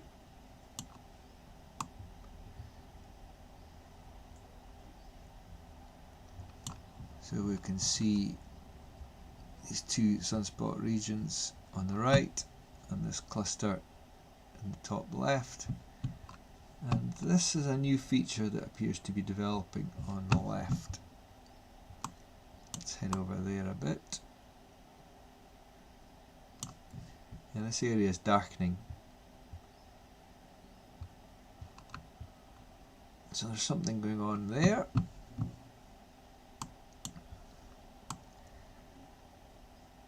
There's also this large oval feature that was significantly darker and larger earlier on when I started, but it seems to be decaying. But certainly around these two sunspot regions, there's more filaments have been forming, certainly becoming more pronounced. So there's definitely a lot of activity. And then down the bottom right of the sun, relative to what my telescope is doing, we've got quite a large number of flares noticeable. If I turn up the gain,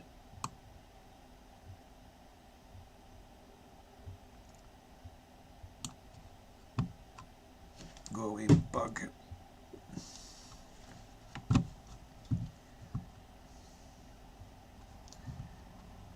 So yeah, we've got all this activity down the bottom right on the rim. This large plasma cloud appears to be thinning out. This one is still quite intense.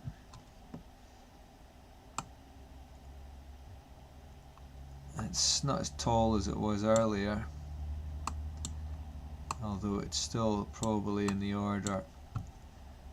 We can just see the tail of it, but this was much noticeable, more noticeable earlier on.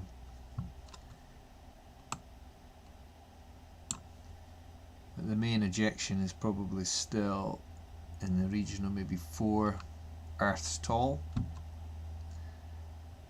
I need to get a little scale on here for this telescope. And then the other area that was active was the up towards the top left. If we head up there,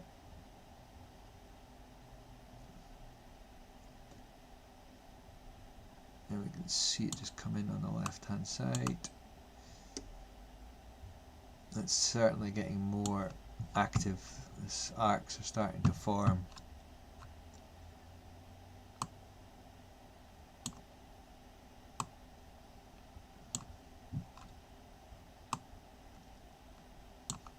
Let's zoom in a bit on there.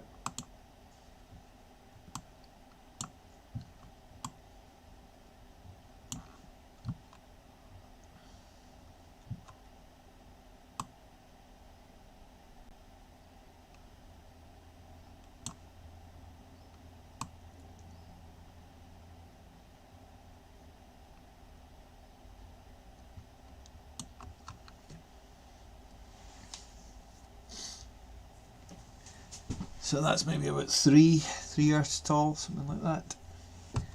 And we can see these plasma rings coming around. A couple of hot spots.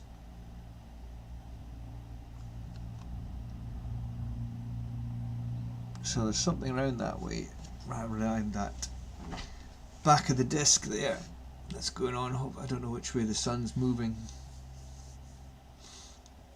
relative to what the scope's doing. Whether this will come into view over the next few days or not, I don't know. I can't remember which way it's going.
Wonderful.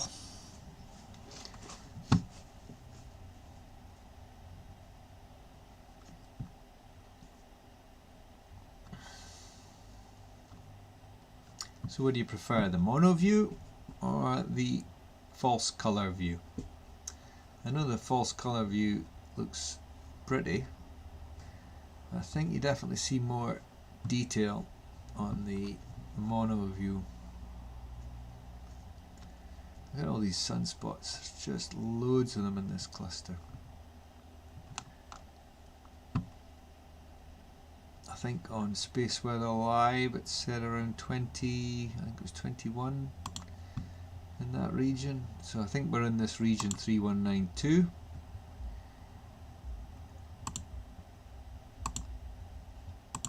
And if we look 3192, it's 21 sunspots in that cluster.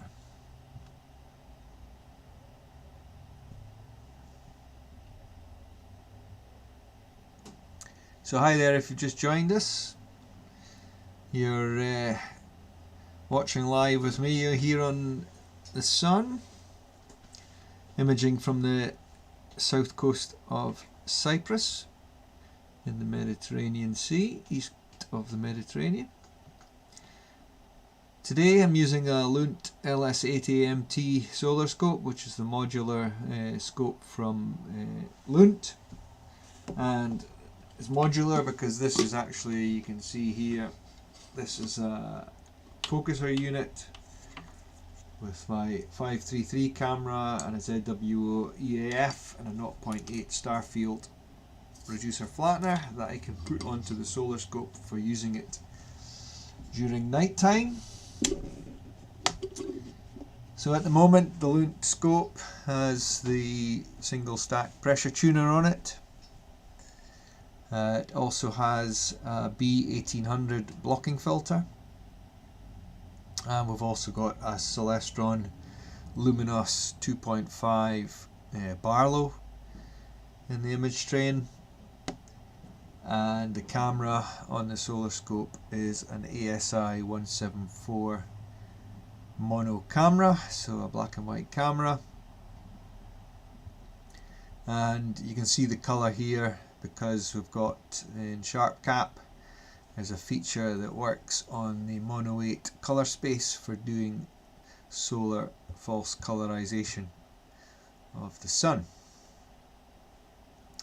So the whole setup is on top of a Celestron CGX Mount, and as I say, we're imaging with the SharpCap software today. So we're zoomed in here 125%, and we're on the main central area of the sun, and with this scope configuration I can't get a full disc. I'd have to remove the 2.5 Barlow, but certainly with the 2.5 we obviously get more zoomed in on the surface. So that's the false color view. If I take off false color, you can actually see obviously what the mono view is. If I adjust the histogram and sort itself out. So that's what the camera's seeing. You certainly see more detail when it's in the mono view. And again, you get more structure definition when we pop across to the inverted mono. And it helps just to pick out some of the regions on the surface. So we've been watching this area now for the last, what's that, two and a half hours, and there's certainly been some changes. This area where the mouse is becoming more intense. These filaments around this cluster and around here are becoming more defined, and up the top left there was also another area which appears to be forming on the left of the disk. These two sunspot regions up the top, the left and right of centre, they've been pretty consistent, not seen much variance on them. And then down the bottom of the sun there's another couple of regions that have been fairly stable. These two here, although this one here appears to be forming in some way or another. I think it's getting more intense as well, but nothing significant. And then we've got some wispy filaments dotted around the place. On the bottom right of the sun, if I increase the gain and blow out the core and we have a look at the disk, we can see there's some large prominences coming off the rim.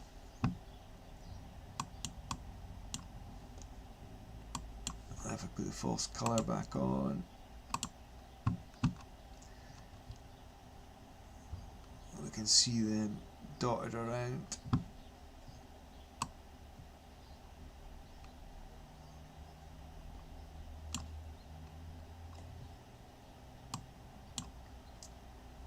And up the top left there was also an area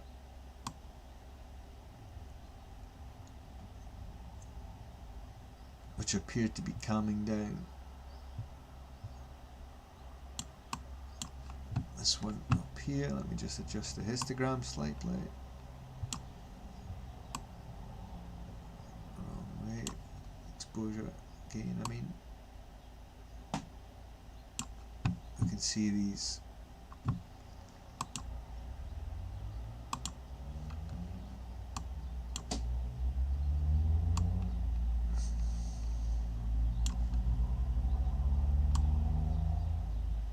wonderful.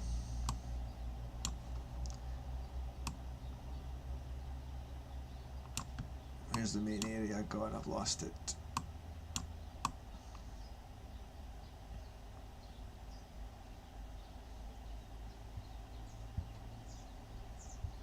Here we go.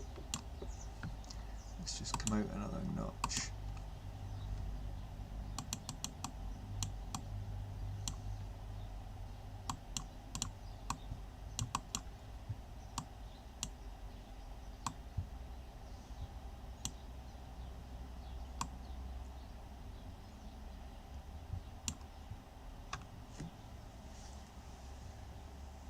There you have it.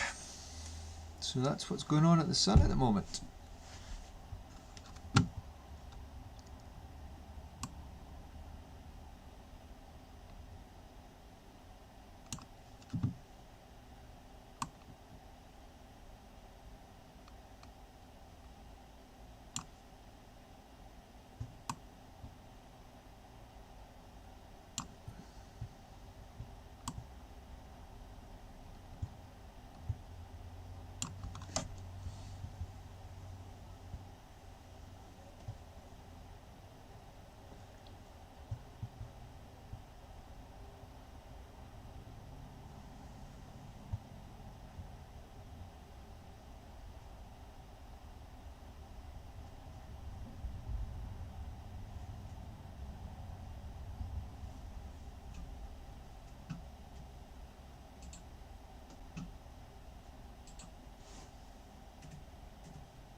So what do you think? Drop your comments in the chat. Don't be shy. Talk to somebody.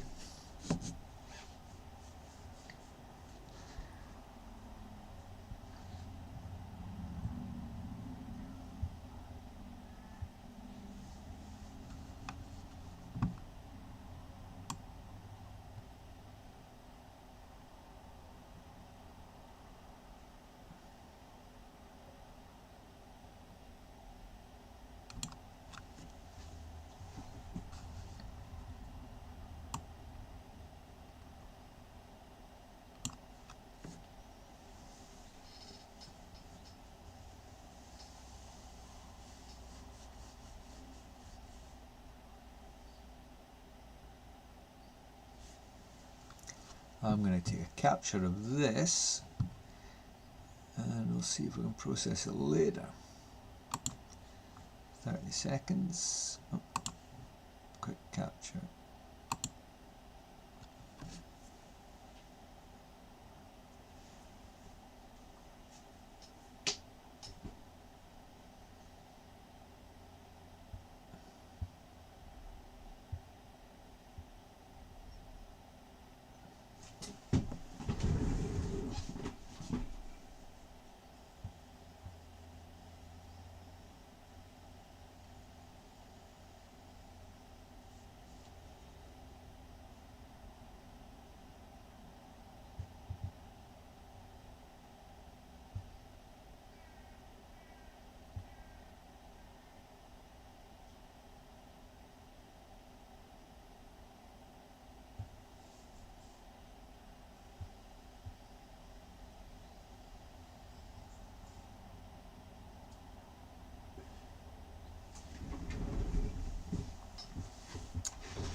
So what else have I been up to? Obviously I don't know if you saw the video the other day that I put out about the guiding on the CGXL, which is the mount behind me. It's been misbehaving lately, so I did get some breaks in the clouds last night and the night before, so I've been trying to do some tuning on that. The declination axis, there's been a significant improvement there. It's managed to get that stabilised down to around about 0.5 arc seconds. There was huge backlash on it. And the right ascension, it's improved, although it's still not perfect. We're down to around about 1.2 arc seconds on it. So we're heading in the right direction. I think I just need a little bit more fine tuning on that. I think at the moment the worm gear is just binding a little bit too tight, so I'll need to back that off this evening once I can start playing again once it's dark. Other than that, I've just been carrying on with the modifications in the observatory. Although the weather's been horrendous, so I haven't been able to get out and do some of the wiring under the deck and get all that finished off for the external rigs. So the one we're watching on the solar scope at the moment, that's currently rig number 2, but I'm going to be relocating that slightly south by about 8 feet, maybe a bit more, and replace that location with another Celestron CGX Mount, which I'm going to put my deep space telescope there, the Edge 11, and I'll move the solar scope down to the other part of the deck outside. So I've got all the wiring in underneath the decking for the power and the USB and all that sorts of things sorted out, but it's been pouring with rain, windy and cold, so it's just not been the weather for doing that. But this morning I did go down and I mounted some junction boxes and put some, I got a couple of 6-inch square junction boxes, and I've installed the standard jacks, power jacks on it for the equipment, and then I'll wire that back to the Sonoff remote Wi-Fi relay switches and power it into the new fuse rails. So we'll get that up and running. The Wi-Fi relay that I installed on the shutter, that's worked great. That's saved me a couple of times from having to come down to the observatory when the shutter is locked up. So I can now power cycle that remotely.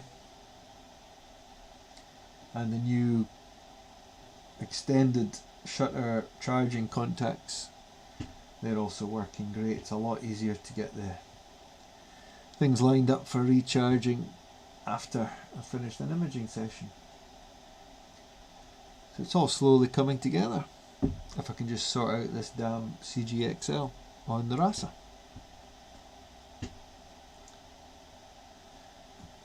Alright, so back to the sun. Let's zoom out, see what's going on. Let's tweak this a bit. Where's my gain? It's too high.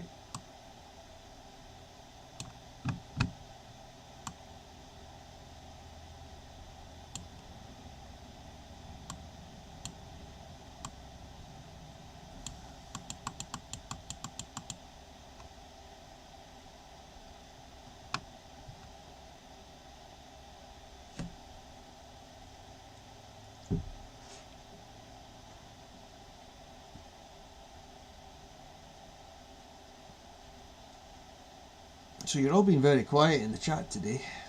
Not a lot of people saying hello.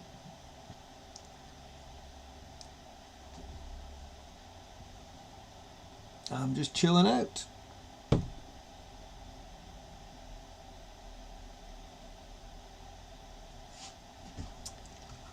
If I switch it onto mono 16, see how much difference that makes.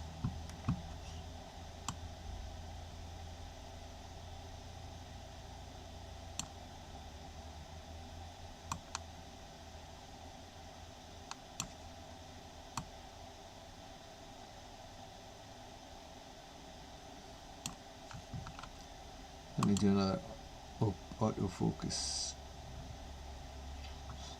It's been a while. Yes, autofocus on here.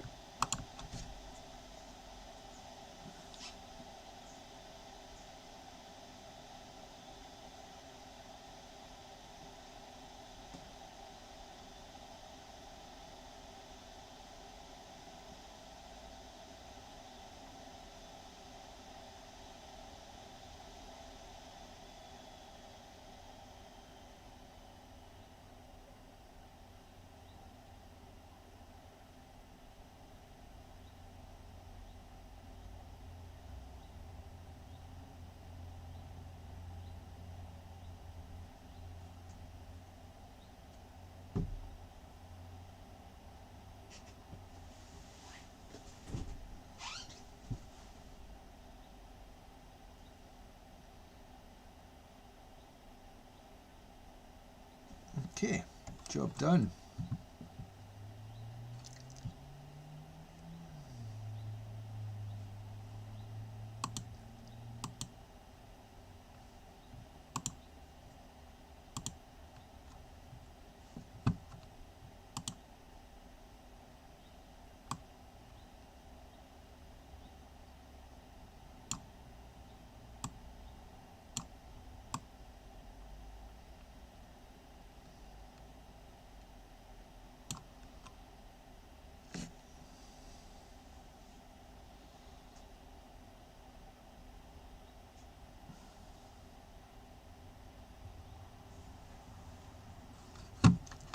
So where's all the clouds? Let's have a quick look at windy. See what the satellite view is showing today. When this next band of clouds is going to come in.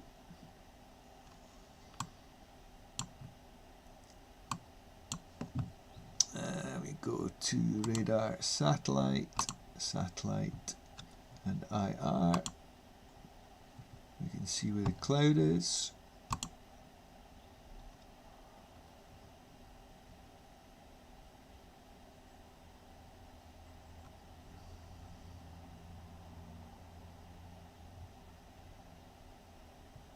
There's a few patchy areas. It's definitely getting thicker.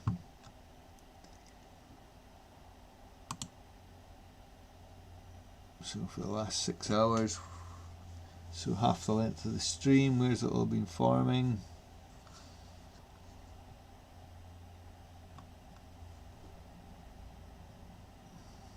You can see these patchy bands forming.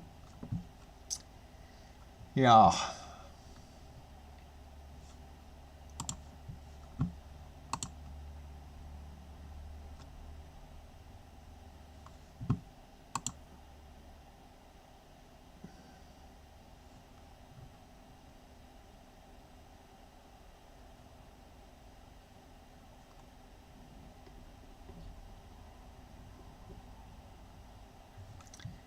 The storm moving in from Greece over Turkey.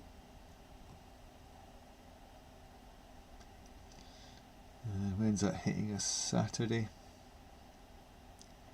That might get pushed away.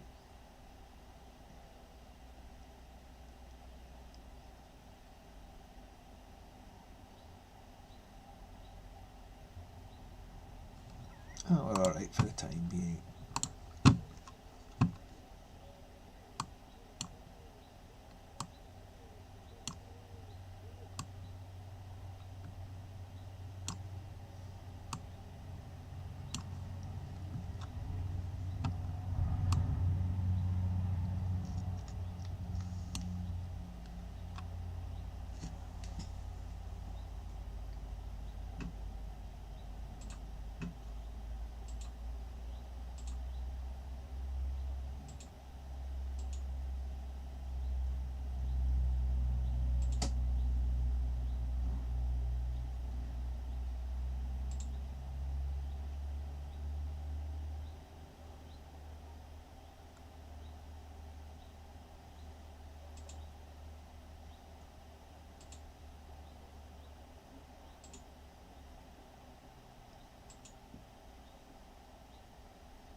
Marvellous.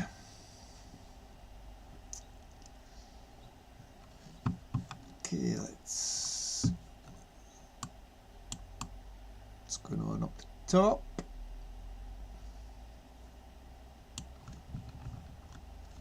Not a lot of changes up there. Down the bottom.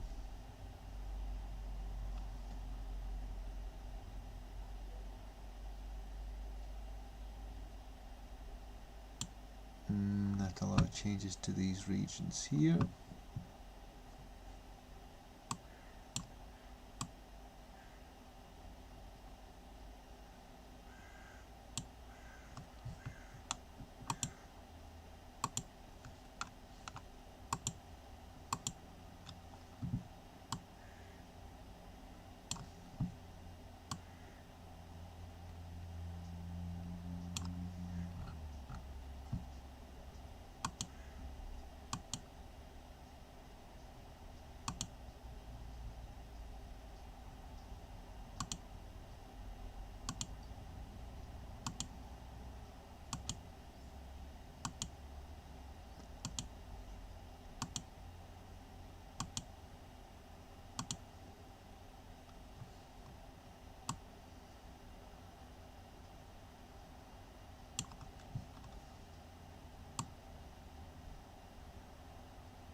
Goody.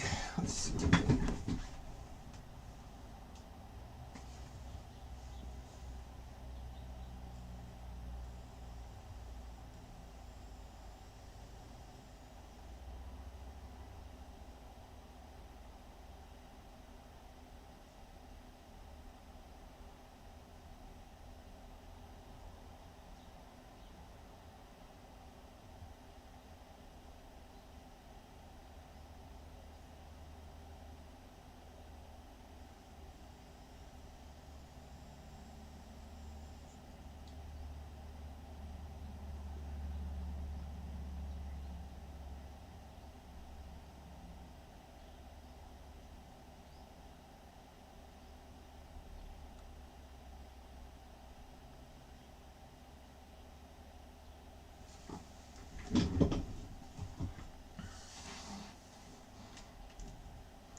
So the other thing I've been working on is the Home Assistant server.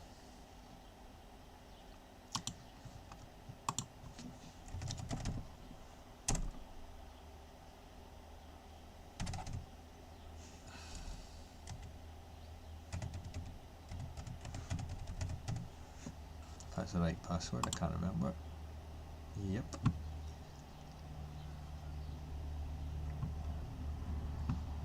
So there we go, there's the dashboard for the Home Assistant server.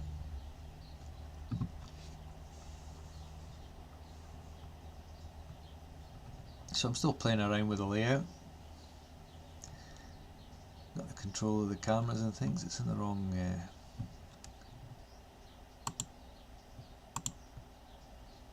it's in the wrong theme for some reason. I don't know why, it should be dark.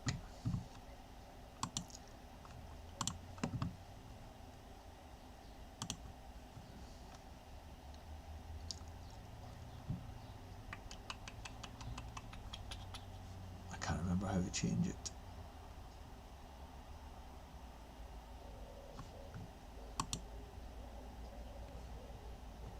Is it maybe because Google's set for a light theme?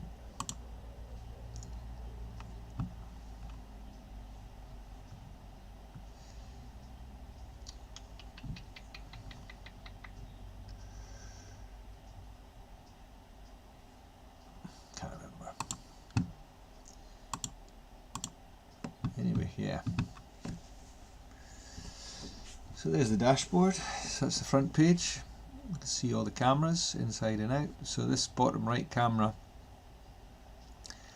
that's where rig number 3 is going to be. So that'll be the solar scope that we can see, and the top right camera is going to move into that other slot, and then the CGX L number 2 is going to go in there where the solar scope is with the Edge 11.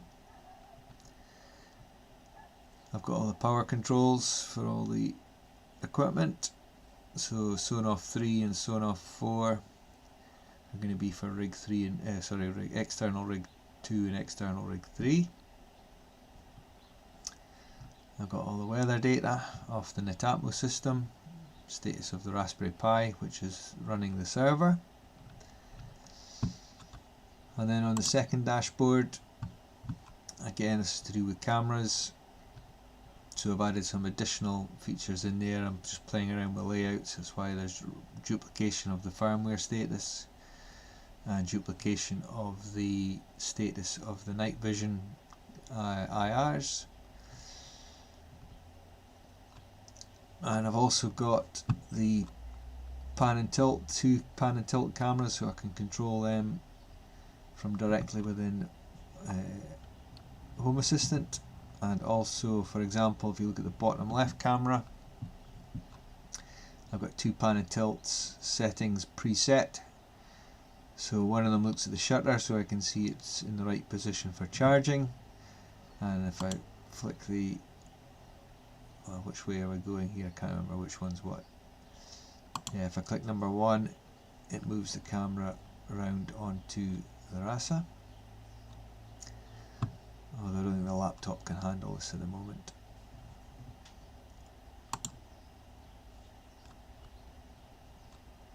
There's too many other camera feeds running, that's what it is.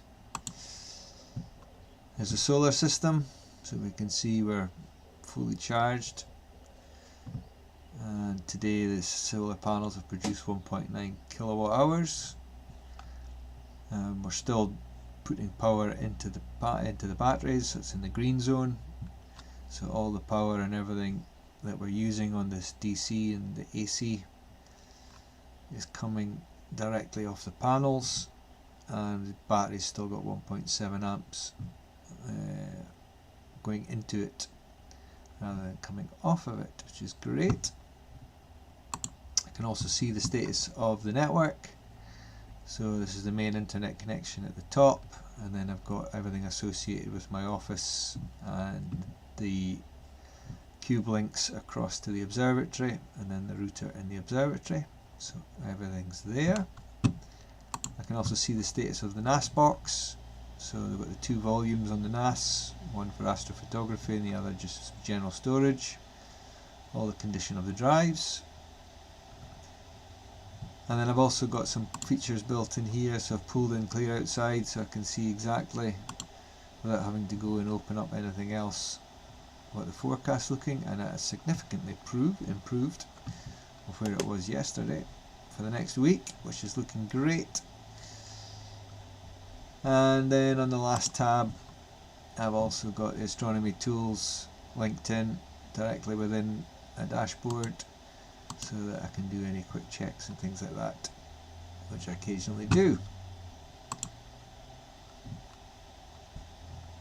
And on the front page again I've got the short form version of the clear outside, and if I click on that it actually takes me to the other dashboard with the full view.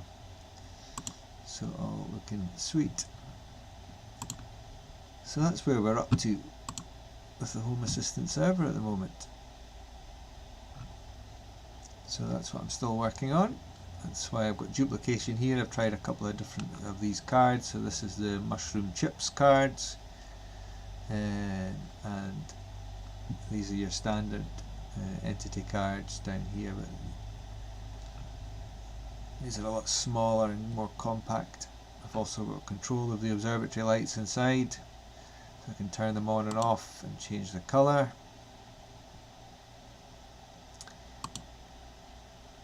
So all good. So that's that.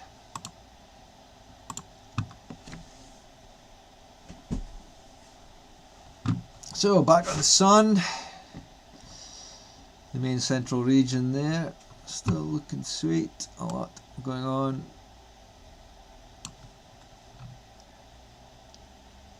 There seems to be a new feature that's developing on the left here. Let's turn off colorization and switch on to invert. Yeah, this dark area here, this big region here doesn't seem to be changing much. It was decaying earlier on.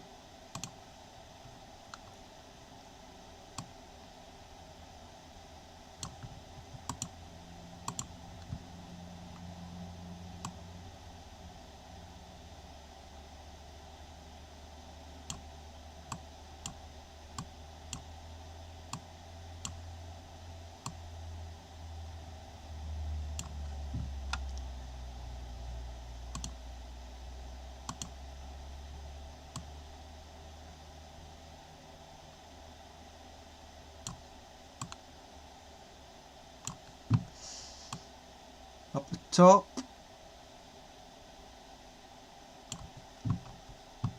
these two sunspot areas seem to have calmed down. Not a lot of change up here. The feature that was developing up there on the left, that's disappearing.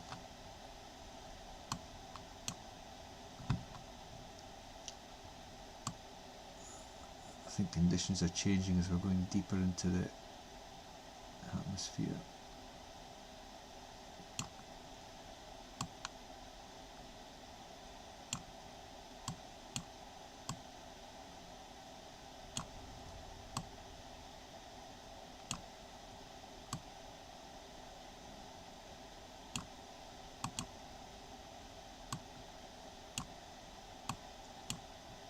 Down the way.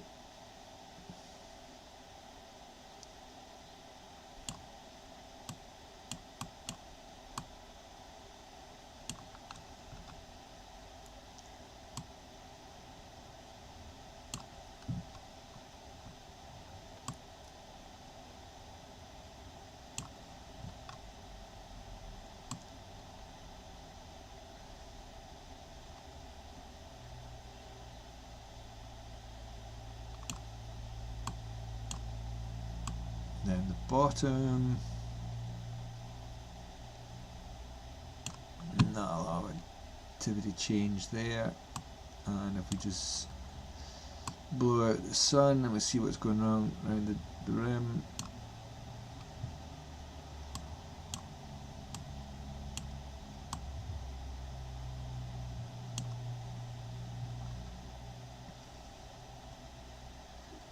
this area is splitting into two.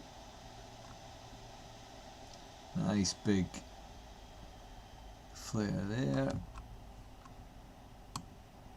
Let me take off the colorization just a second. Yeah, we can see that.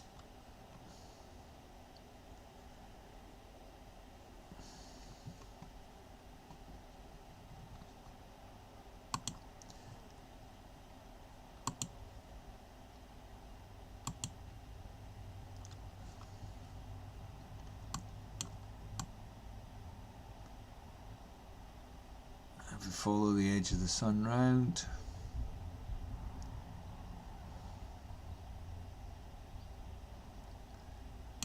not a lot happening over that side, and the large feature over here is still very evident.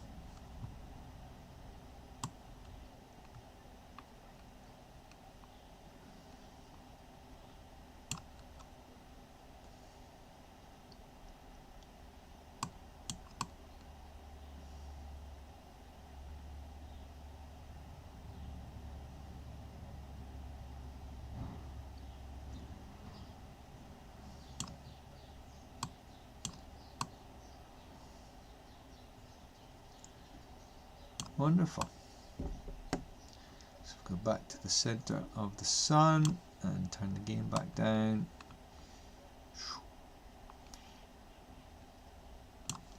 Onto where the main activity is today.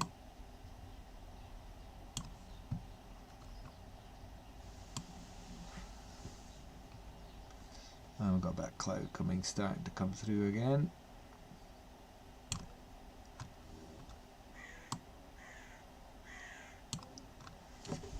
What's it doing?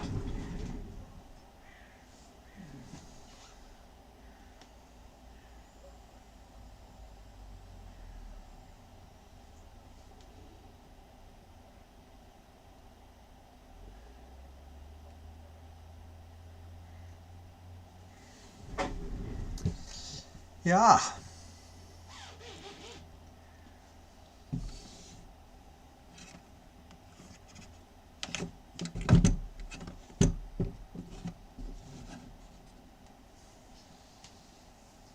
Oh, sun go, clouds go away.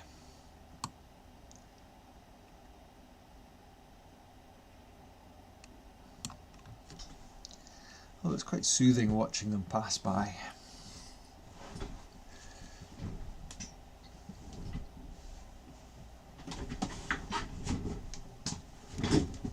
This mat under my feet is getting all crinkled. Sort it out.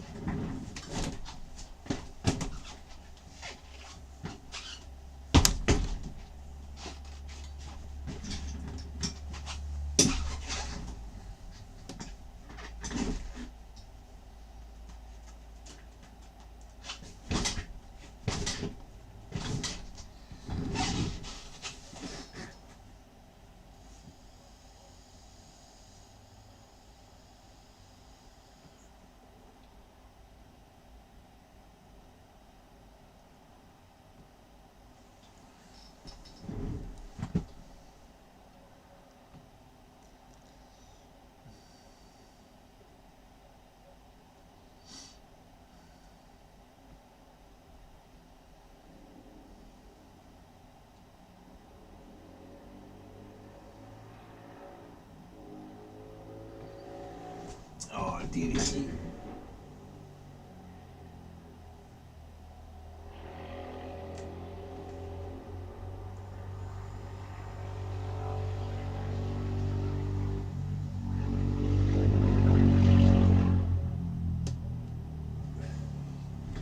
That's a bit of thick cloud.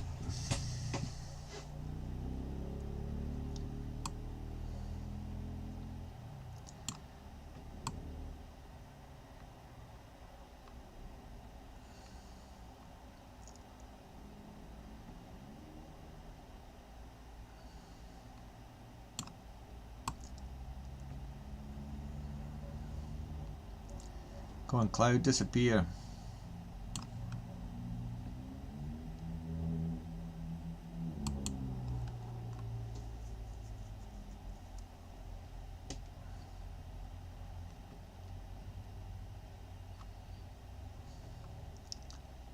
Oh no, clouds.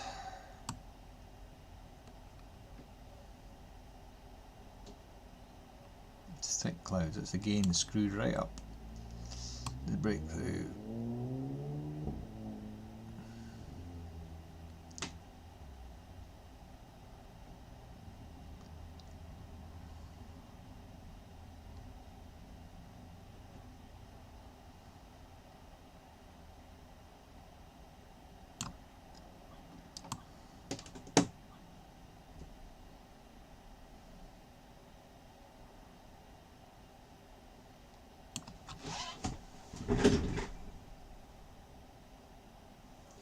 Clouds here for a while, I think.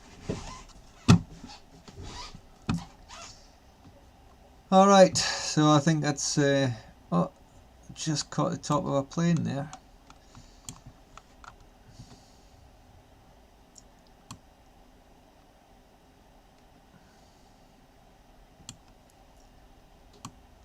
Shame it didn't. Wonder what plane that was.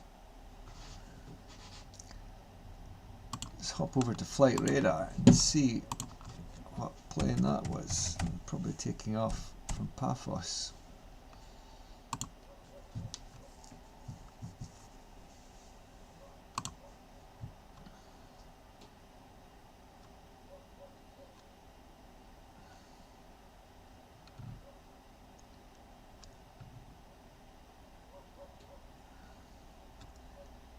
So it was one of these, maybe that Ryanair flight.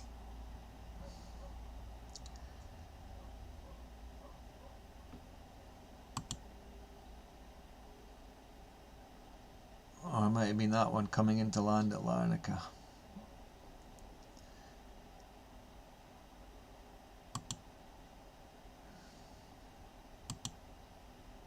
Yeah, it was probably that one. Shooting by the field of view.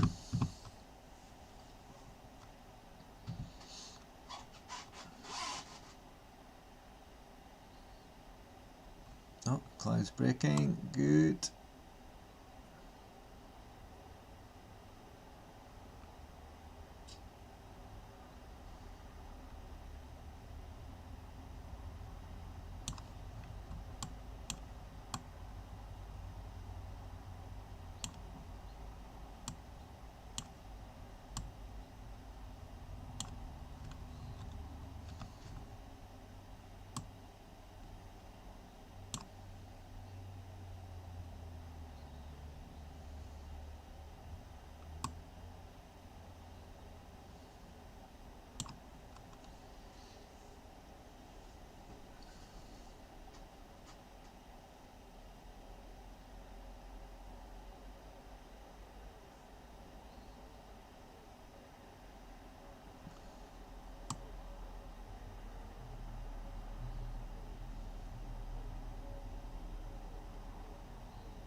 Wonderful.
cloud seems to have gone now.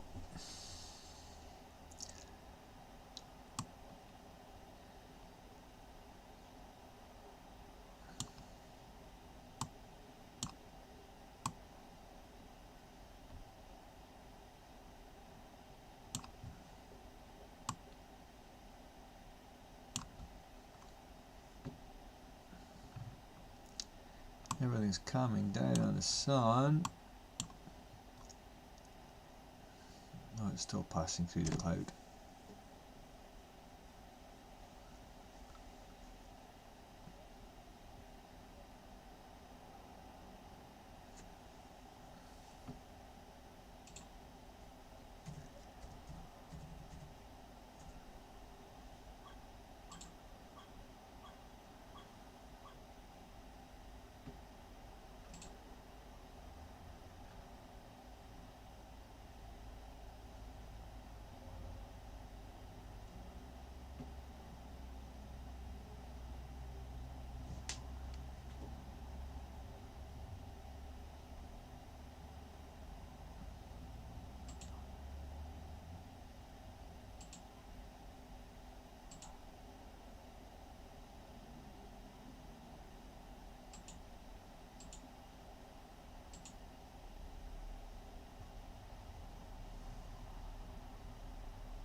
The sun, the sun, the sun, the sun, the sun, clouds and clouds and clouds.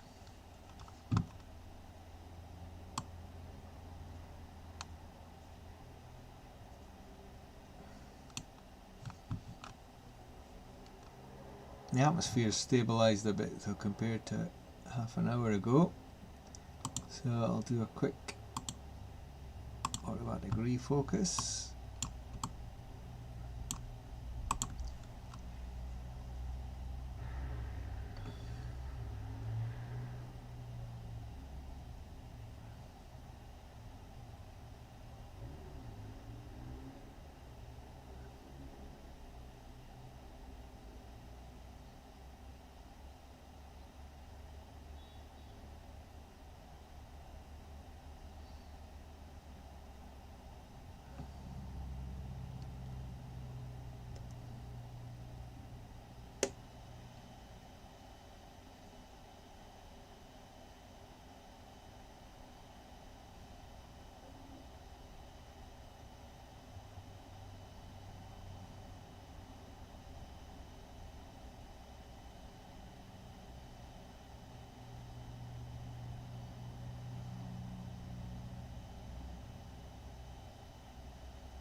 Okay.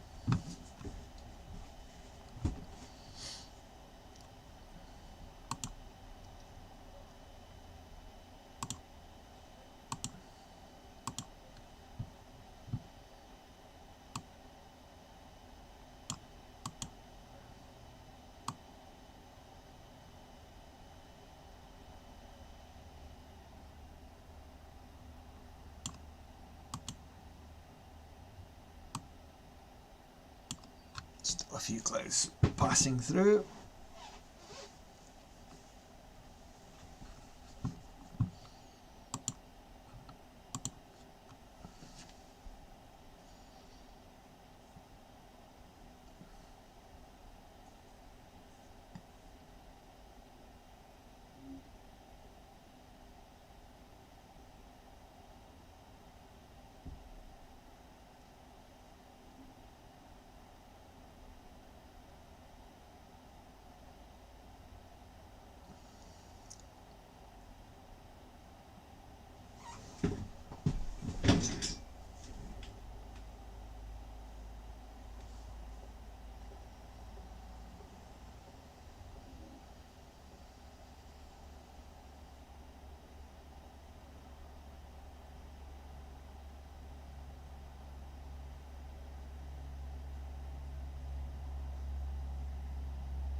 and the clouds are back.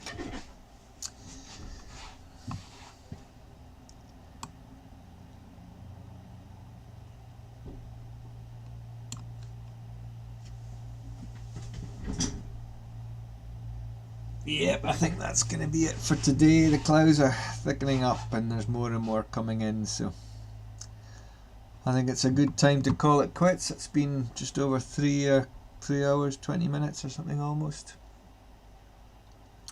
So a lot of activity there today on the sun, which is good to see. A lot of variation happening, coming and going. And it was nice to get the scope out again after being so long stuck behind horrible rain and clouds and wind and cold. So we'll see what tonight brings. Probably nothing. So on that note, for everybody who's dropped in and out throughout the course of the last 3 hours or so, thank you very much for watching. Don't forget to like and subscribe. Certainly a lot coming up, hopefully once the weather improves, with the modifications to the observatory, the building of the third rig, and the Home Assistant server is still being developed. So all looking good. So on that note, take care of yourselves, clear skies, and we'll catch you sometime in the future. Thank you very much for watching.